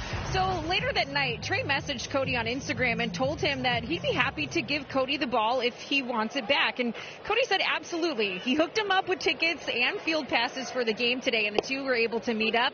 And Cody gave Trey an autographed bat, complete with a message that says, "Nice catch" on it. Well, Cody told me, at first he didn't even realize that was number 50. So, and looking back on the last year or so, 50 seemed like it was a long ways away. So he is very thankful that Trey didn't give in to the demands to throw that ball back, because there's a good chance he wouldn't have ever gotten it in his own possession, guys. Audra, that's awesome. That's why that young man looks so familiar. When he was watching batting practice today, I'm like, I know I've seen this guy before, and I couldn't place it until now. And he's got the same shirt on, and you bet. That's cool. So cool. Hey, there's something positive that came out of social media. There we go.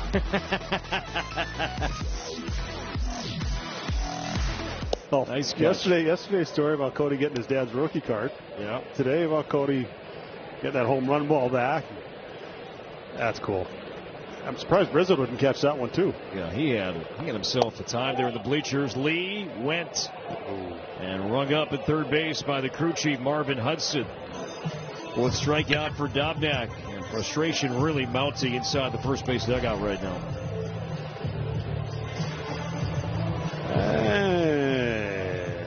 Let's have another look. And Lee didn't agree. I agree with Lee. But he's hitting with the Twins uniform on, so 50-50, it's going his way. Massey slides, picks, and throws him out. Very good defensive second baseman. Well, he was in college playing at the University of Illinois. He won the equivalent to a Gold Glove in college, and you look at his professional and big league defensive numbers, and they are very, very high.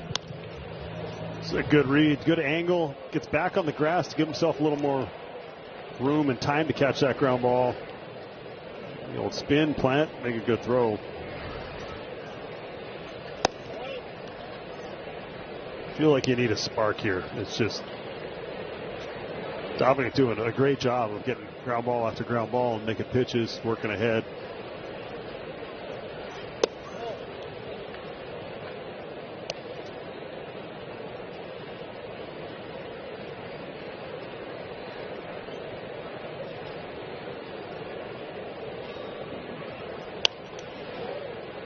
The deepest that Randy Dobnak has gone at any start this season. Now, of course, many of them in the minor leagues. 6 1/3 innings. And that was on June 25th.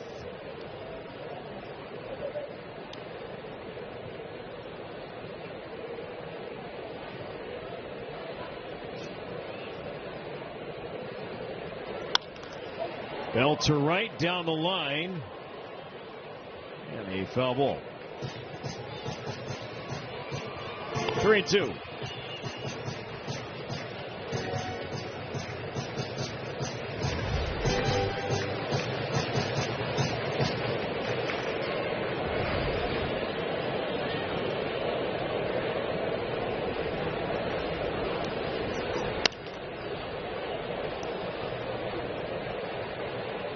Rojas still warming in the Twins bullpen, so Joe Ryan's night likely is over.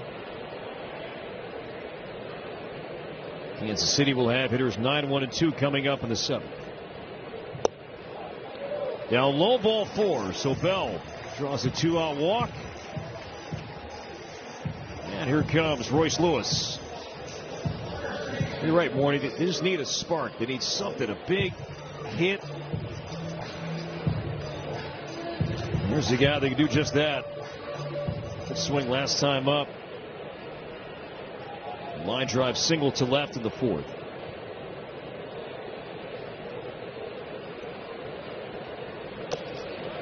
Saved by Jensen. It puts a lot of pressure on your offense if you're trying to create runs with 2 outs. It's just a very hard way to live. The Twins have done a good job as far as the scoring position throughout the year.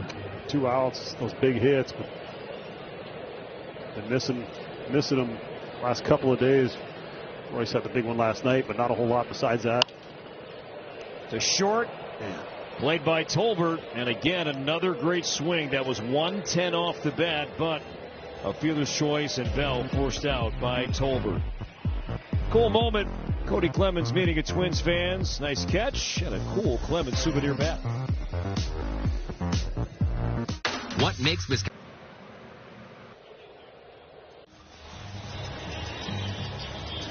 Twins down 4-0, and Joe Ryan's night is over. 6 innings, 4 runs, struck out 4, and gives way to Kendry Rojas, who looked really good last time out here against the A's.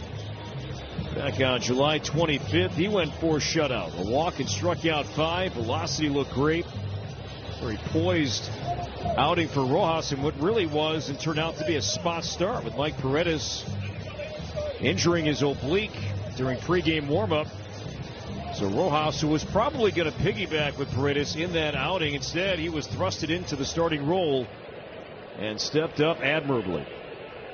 56 pitches, only 1 walk, 5 strikeouts in that outing. Stuff was electric. Could be absolutely dominant for stretches, I think. A lot of upside with this young left-hander. Really good stuff. Just being able to harness it, being able to get in the zone consistently. Because the stuff plays for sure.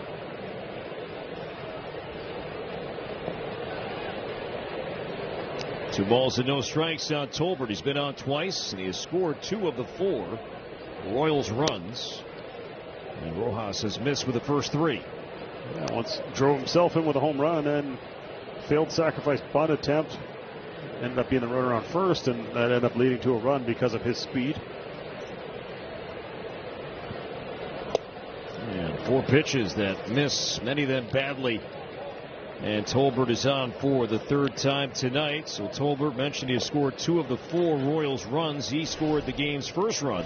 StatCast 3D, powered by Google Cloud, taking Joe Ryan deep out to the bleachers and left. Yeah, fastball, he was able to clear the front side and get the barrel out front.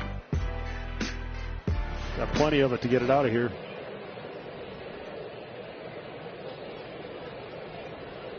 So now Jensen.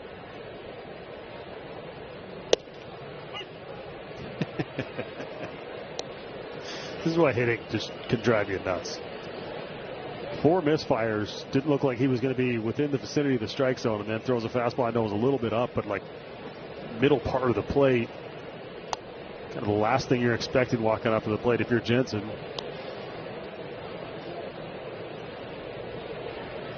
These guys, just call them effectively wild. The guys that can misfire by 2.5 feet and then paint a corner on you.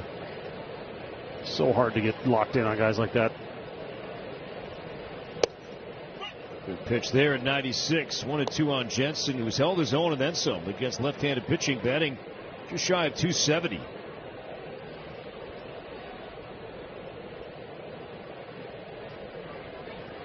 Oh, wipeout slider for the punch out right here. Or a pick.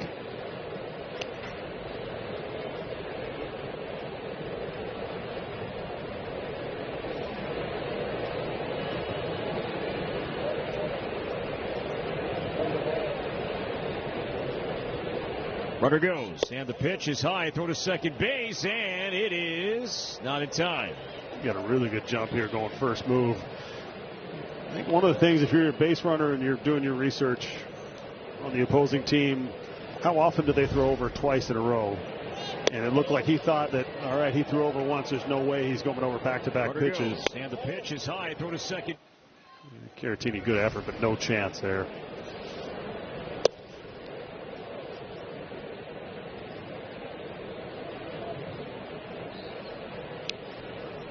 13th stolen base for Tolbert.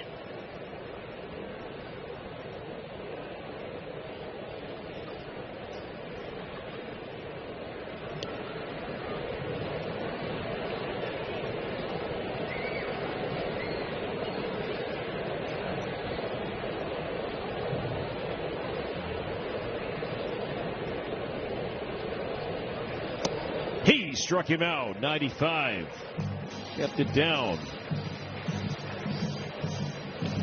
1 away. Just knew he had to throw a strike there. They went with that fastball, and it's natural left-handed angle, but good carry on that pitch as well, as you see him swing underneath it.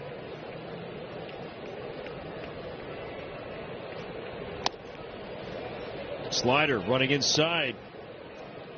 Swing and miss from Lane Thomas. Thomas's name is popping up, as are many names. Trade deadline coming up on Monday. Good numbers against left-handed pitching.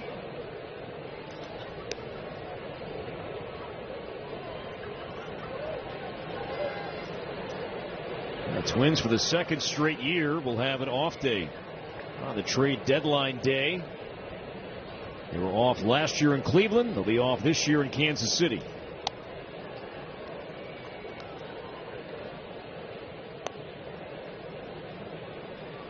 I'd like to hear your argument. We got into it briefly last night of an off day on the trade deadline day.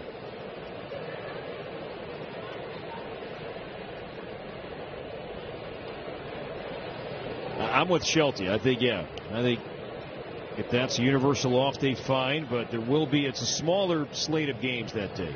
Not everybody's playing. I think there's like 5 or 6 games, maybe, on Monday.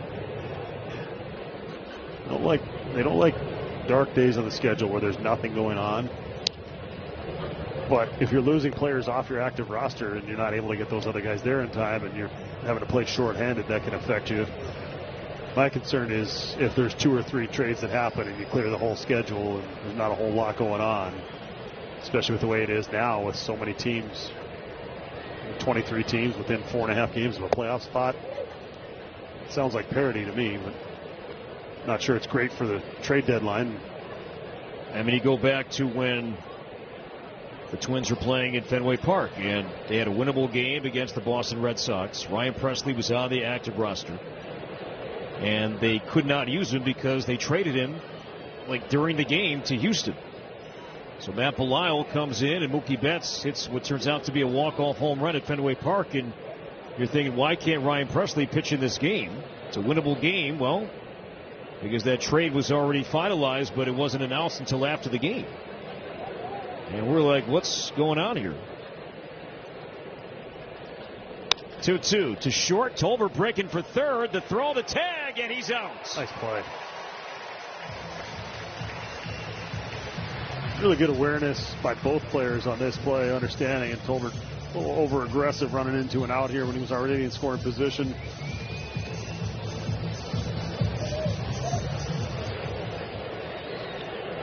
Get another look at it here. Just make a good feed, hit him on the run. Fortunately, Brooks got there in time to beat Tolbert to the bag, be able to make that tag. So 2 down, Thomas at first, and now Caglione. Ground ball up the middle. Kreidler on the second base side. Good play. Ryan Kreidler playing a good shortstop here for the Twins in 2026. Time to stretch and time for a rally. That's original. 4-0 Royals as we look at our Toyota game summary. Tyler Tolbert got things going here tonight with his third home run of the season, and Salvador Perez. A couple hits on the night, including his first triple since 2022. Joe Ryan finishes the night going 6 innings of work, scattering 8 hits, but he allowed 4 earned runs with 4 strikeouts as well, guys. Audra, thank you. 4-0 Kansas City. Caratini, Rodin, and Keishol. Randy Dobnak closing in on 90 pitches thrown here tonight, making his 3rd start with the Royals, his 5th game this season. Dobnak's career high, most innings in a major league start, is 7.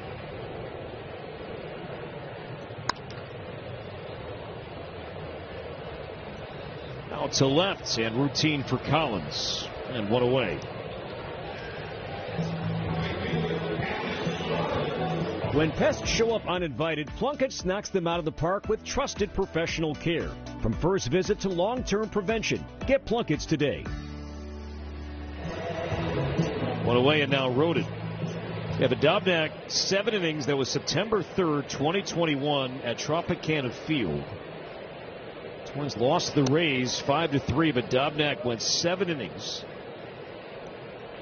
And the only Twin that was in the lineup that night that is active tonight, he's not playing, Ryan Jeffers. Caught that game for Dobnak. There's Arise, Buxton, Polanco, Donaldson, Kepler, Sano, Gordon, Jeffers, and Andrelton Simmons.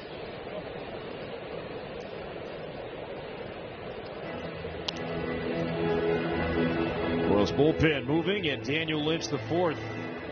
Saw him briefly last night. He's warming up for Kansas City tonight. Yeah, Andrelton Simmons on the Immaculate Grid would be a pretty good one as a Twin. Because I remember him here, but until you said it, it's not something that's in front of your mind. It's crazy how the game changes. Just 1 year with the Twins in 2021 for Andrelton. There you go. Thanks. 2-2 to Rodin, and stays alive.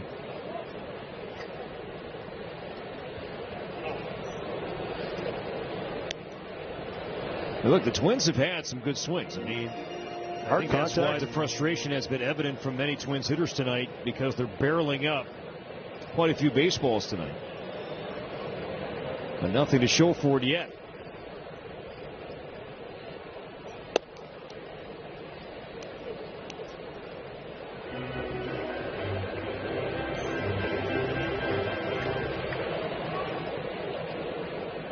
Three and 2 on Rodin.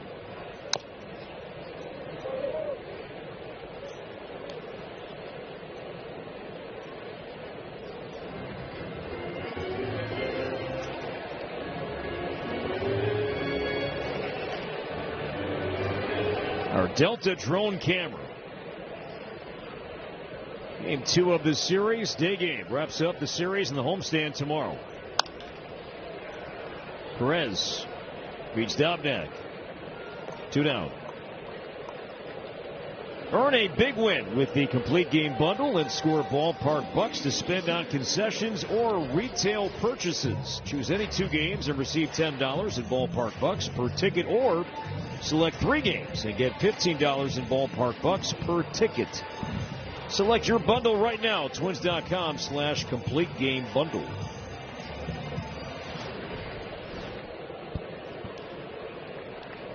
Twins have hit 8 balls 100 miles an hour or harder. They have 9 ground outs. Only a couple of at-bats of runners in scoring position. They're 0 for 2. Royals 1 for 10. Feel like you're in a spot, but just can't seem to get anything going.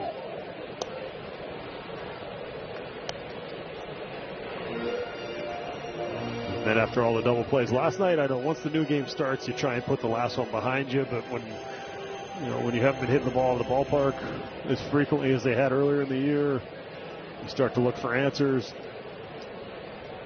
You tell yourself, just keep hitting it hard, knowing it'll change. When you're in the middle of a game and you're not putting up any runs, it can add to some frustration.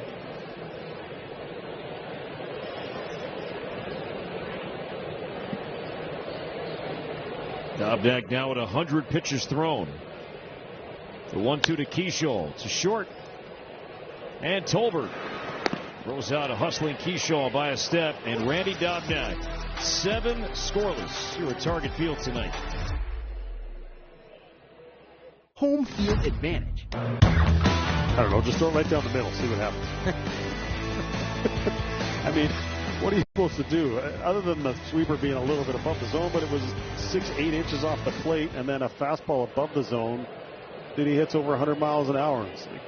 You know he's got a high chase rate, but he still can make contact outside of the zone. It's incredible.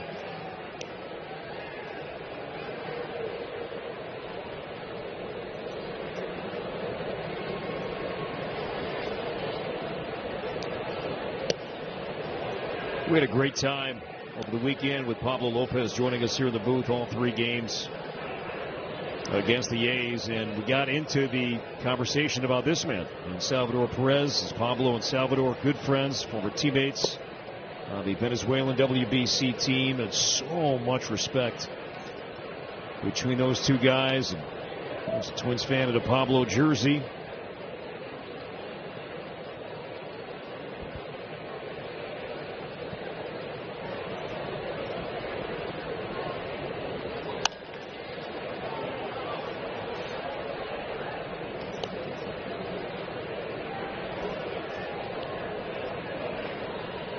Not many teams really in our game today do you see that C on a baseball jersey. But Perez is a captain and the captain of this Royals team, and we saw that when the Twins were there for opening day a couple of years ago.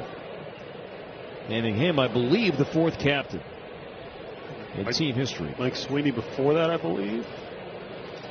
Just that stature that you have a player in your franchise.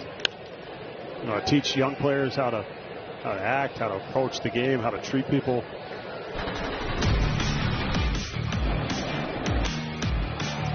Set the all-time Royals home run record with 318, surpassing George Brett Saturday in Detroit.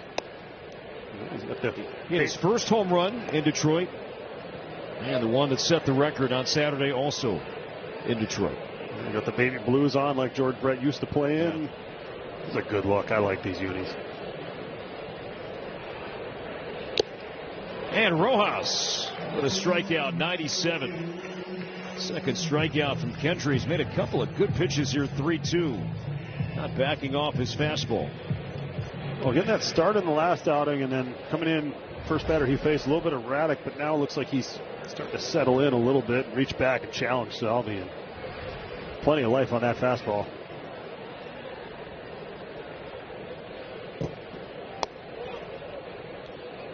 Previous pitch is called a ball. Catcher's challenge. Caratini with the challenge here. Automated balls and strikes are powered by T-Mobile. Caratini, Minnesota has one count. incorrect. Caratini's been good. Not this time. His success rate is over league average for catchers.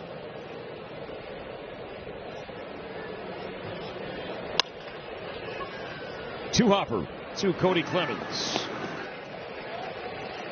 And there are 2 down for Nick Lofton.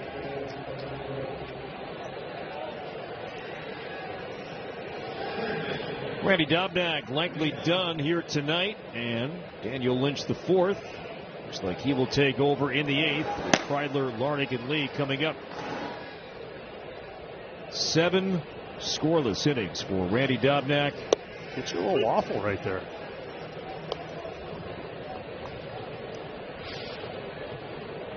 Some crumbs in the beard. Sure.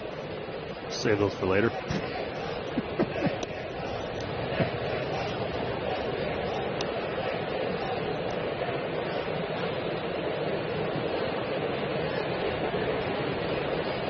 The 1-1, Rojas to Lofton. To left center. And that will land in front of Larnach. And a 2-hit game for Lofton. Taking advantage of playing time with Michael Garcia out. Lofton has been the primary third baseman for Kansas City. And he's been playing well. Just in today's world of so much platoons and so much moving around, the consistency of at-bats and playing time is so big for guys to get into a rhythm. Also to take pressure off of, I get my 1 start this week, I better get 3 hits or I'm not going to play again. Or maybe if I get 3 hits today, I'll convince him that I get to play tomorrow. And it ends up just putting so much more pressure on a role that is so difficult to do. I think we see with Kreidler, with him getting that run of playing time. With Clemens, his time in the Twins uniform, getting a lot of run. It's so hard because you like the platoon matchups, you like the right versus left, and you like to be able to try and set your team up to be successful in a lot of ways. But the ease of mind showing up to the ballpark, knowing that your name's going to be in the lineup, whether you went 0 for 4 or 4 for 4, it does a lot for a player. Would you agree that Cody, of all the Twins that have moved around, seems to have been the least impacted, affected in this context, that it's not having any impact on his performance? If he's playing a game in right, he's playing a game in center, he's playing in left, he's playing at second base, first base, what have you. That there really hasn't been any kind of correlation to, well, you play him here one day, it might not go as well at the plate. I think the fact that he's on his 3rd organization and he has moved around and he understands this is just kind of what his role is going to be. If he wants to play, he's got to be versatile, and he's done a great job with it. I think if it's your first time in the big leagues, trying to adapt to that role and adjust to those things, then it becomes a little bit more difficult. The corner. And a challenge here from Collins. Automated balls and strikes are powered by T-Mobile. And I believe that is going to be strike 2, and it is. Kansas City has 1 count remaining. So a full count now on Collins. And the Royals will have 1 remaining.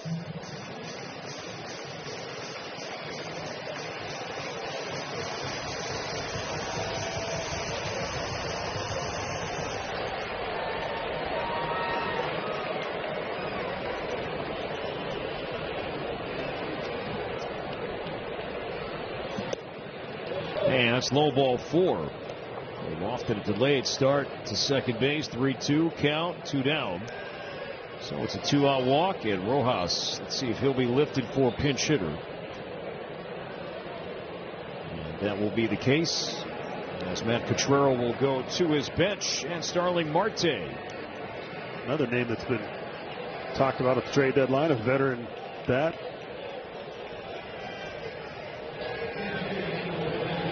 And here's Cody's numbers.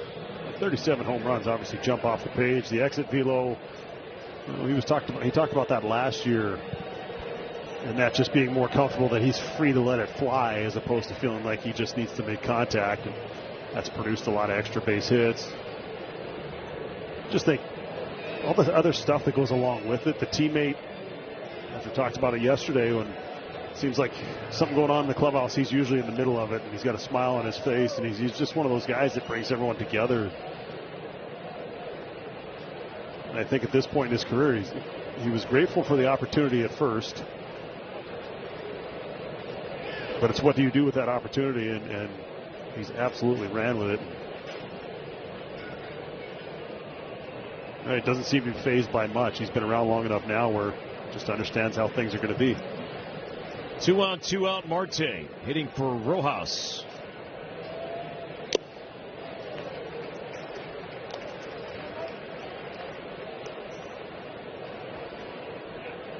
Lucas Ursig has joined Daniel Lynch the fourth in the Royals bullpen.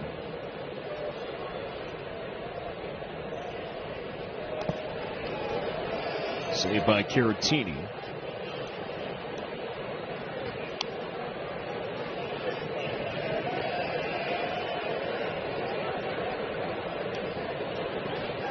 The score remains what it is right now. It'll be Lynch. If the Royals add on, then perhaps Ursig.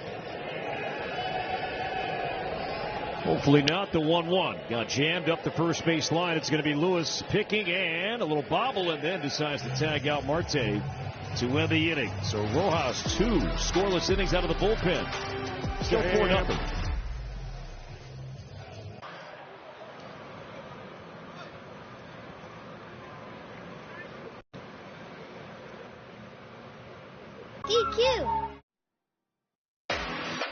Minnesota Twins baseball is presented by Chili's Big Crispy 3 for Me, the best $10.99 you can eat.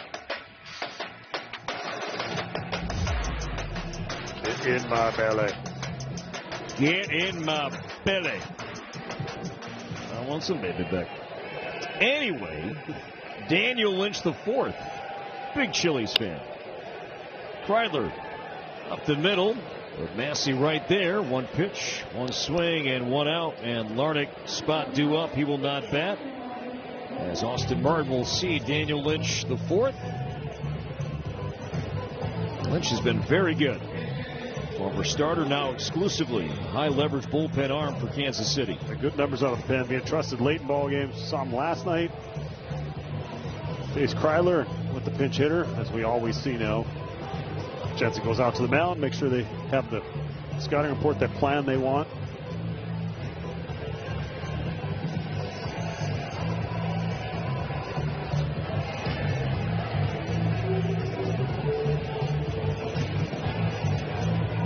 The Royals have not announced their pitching plans for tomorrow. Noah Cameron's turn would come up. He's a lefty, but last time out they used an opener in front of Cameron. Tolbert with a dive. Bobbles and no play. That'll be a base hit for Austin Martin. So a pitch hit, infield single, and hopefully that's the start of an eighth inning rally here down 4. Well, sometimes that's all you need to get it started. Austin going up there, aggressive as a pinch hitter. First fastball he liked, hit it in a good spot. Crowd just looking for anything to get excited about. That's how it starts sometimes. Tough guy right now. Nice catch. There you go.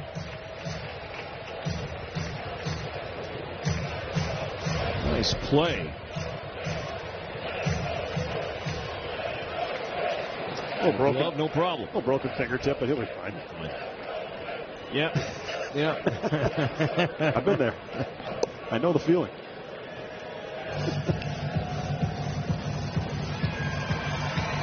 It would hurt a lot more if he didn't get it.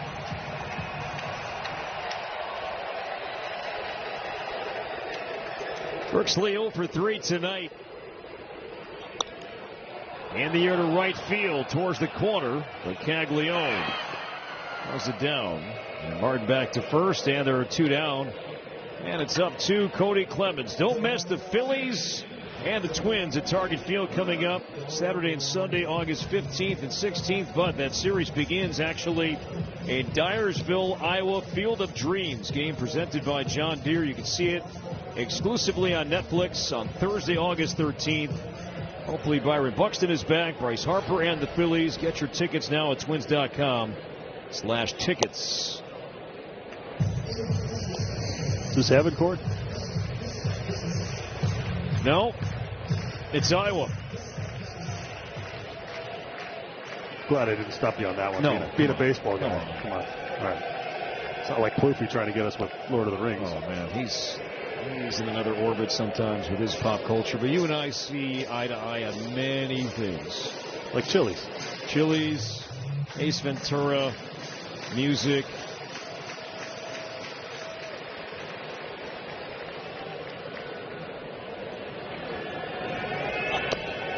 I was going to add in there, but you covered all the things I'm interested in. So. Yeah. I mean, you've got me on The Simpsons, though. Like, I'd probably do better with Star Wars. Yeah. It's occupying a lot. You've got me on The Simpsons. Occupies a lot of brain cells up there. Way outside, and Jensen again, a couple of good blocks. Trying to get Josh Bell up next, switch hitter. Hear the Tarps off crew up in the right field upper deck, providing a little energy into this ballpark. There they are. Love it. Clemens swings 3-1 to the right side, and Massey throws him out, and the Twins leave one more.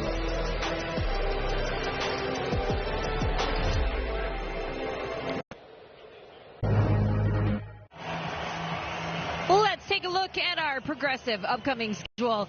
This Central Division collision wraps up tomorrow afternoon with Game 3 against the Royals. Then the Twins head out on an extended road trip. 3 in Seattle with the big day coming on Monday, the trade deadline, followed by 3 in a rematch against the Royals, and 3 for a border battle in Milwaukee, guys. Audra, thank you. Tolbert to right, deep. Rodin will turn. That's going to hit off the wall. And Tolbert can fly. He'll stop at second base, and a leadoff double begins the Royals' 9th inning. What a backup by Keishel right there. That saved that from being a triple. Sorry. No, you're fine. That was a great read there by Keishel, and Tolbert is out for the 4th time tonight. I mean, he ran all the way from his position in center field. Having played right field in this ballpark, I'm sure he saw that heading towards that wall. And if it hits the limestone, it kicks him one way. If it hits the wood, it kicks another. If it hits a pad, it does another thing. And that ball hit hard off that wall. But Keishel, full-out sprint backing up this play. Just it's the little things that matter to keep you in ball games. Previous pitch is called a ball. Catcher's challenge. Caratini will challenge. Twins with 1 remaining. If he is wrong, Twins are out. And it was a ball. Has no challenges remaining. Very close. And this missed, wow, by less than 1/10 of an inch. Oof.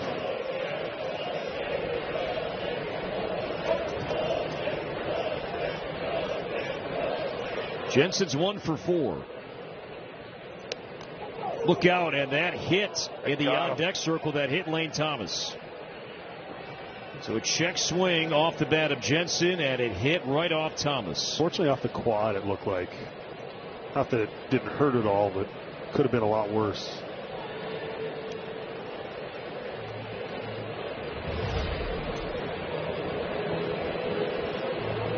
Oh. Hip area. Fortunately, he wasn't in the middle of taking a swing. That might have been a lot worse.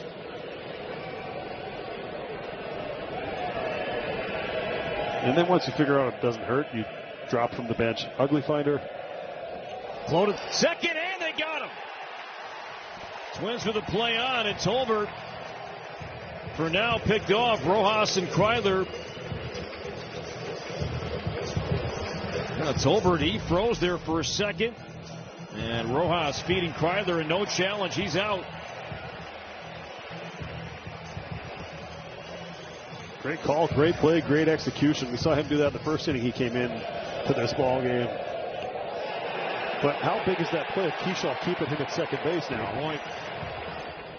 Keishel holds him to a double instead of a triple. They're able to run that play, and so instead of a simple scoring opportunity, now his base is empty. But whether you're 0 for 4, 4 for 4, that doesn't impact how you play defense. And Keishel, exactly where he's supposed to be on that play, had an impact, even though they didn't get it out on it, had an impact on a run not being able to score there. Run-saving play, and Tolbert makes the second out. on the base paths here tonight.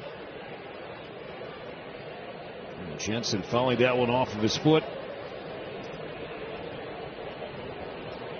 Twins will have Bell, Lewis, and Caratini coming up in the ninth.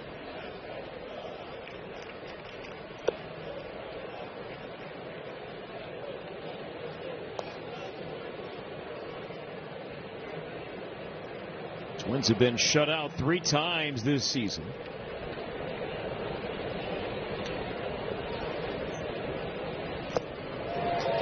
Two down. Third strikeout for Rojas, who has not allowed a run out of the bullpen here tonight, and adding to what has been a strength for this Twins team here in the month of July. One of the better bullpen ERAs in the game. Just great bounce back after a tough month of June. Where would this team be without how that bullpen is pitched, with Twins not driving the ball out of the ballpark as much, not scoring as many runs, but the bullpen has kept them in a lot of games and held the leads, which are essential. That pairing right there, Morris and Gomez, have been so impactful.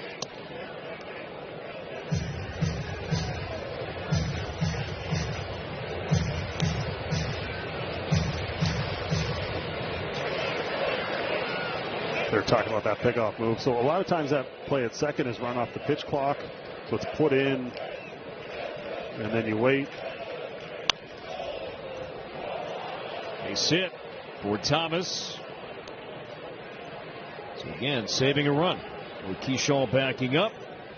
And the pickoff play, and Tolbert, his speed, he scores on that ball. So Thomas has his first base hit tonight. Hard contact and hit off a lefty, which so many teams, it sounds like, are looking for right-handed bats.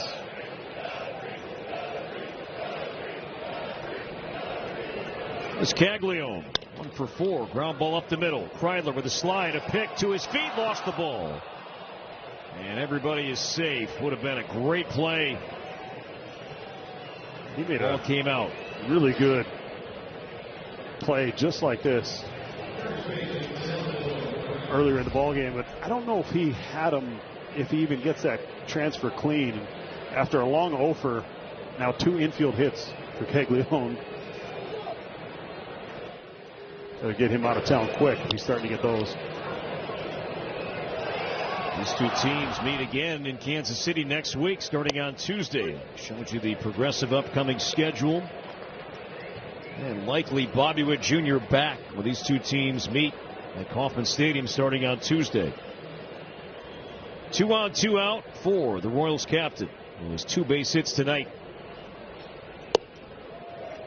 0-2. They struck him out with that 97-mile-an-hour fastball up and away last time. If they try and get him a chase, but it's so hard because we've seen his 2 hits he's had today, both out of the zone.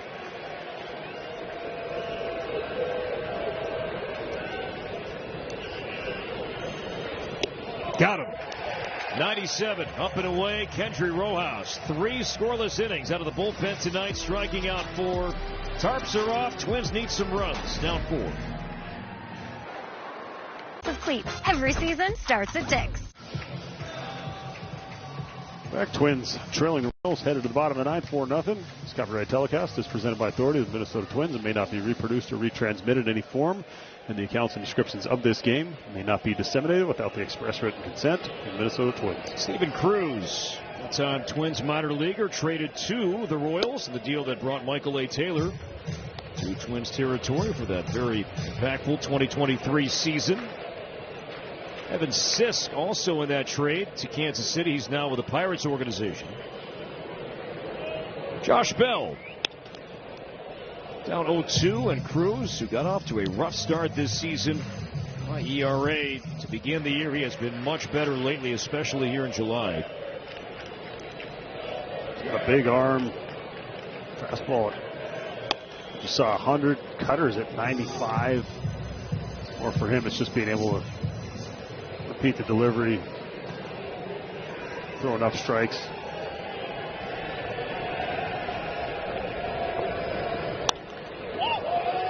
Bell pops it up behind the plate. Jensen. Well, he flipped the mask and hit the umpire, and he still makes the play anyway. So Bell's retired, one down. Yeah, Trip Gibson was just trying to get out of the way. Jensen had his mask in his hand, trying to flip it away, and sure enough, he hit the umpire. They're having a laugh about it.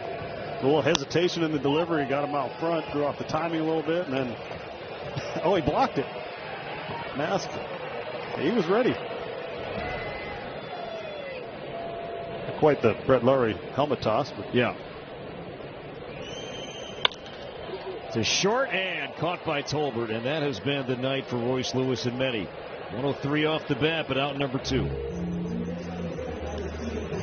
Made it out at 110, I believe. The double was at 110, and then made it out. Another ball hit close to 110.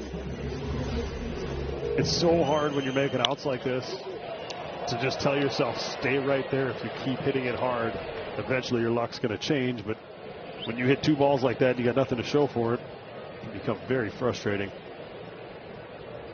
Down to their final out. 2 down here in the 9th inning. And Victor Caratini, ground ball back to Cruz. And this will do it. Oh, and he bobbled it, picked it up, and now to Perez. And this one is over. And Sal is about to slap him in the head, but Perez and the Royals shut out the Twins 4-0. The Twins unable to keep the momentum going after the walk-off win last night. Also unable to get above 500. Fall back to 54 and 55 on the season. Justin Morneau, Audrey Martin, Corey Provis saying so long for now. Jim and Tim standing by next with Upador Twins postgame.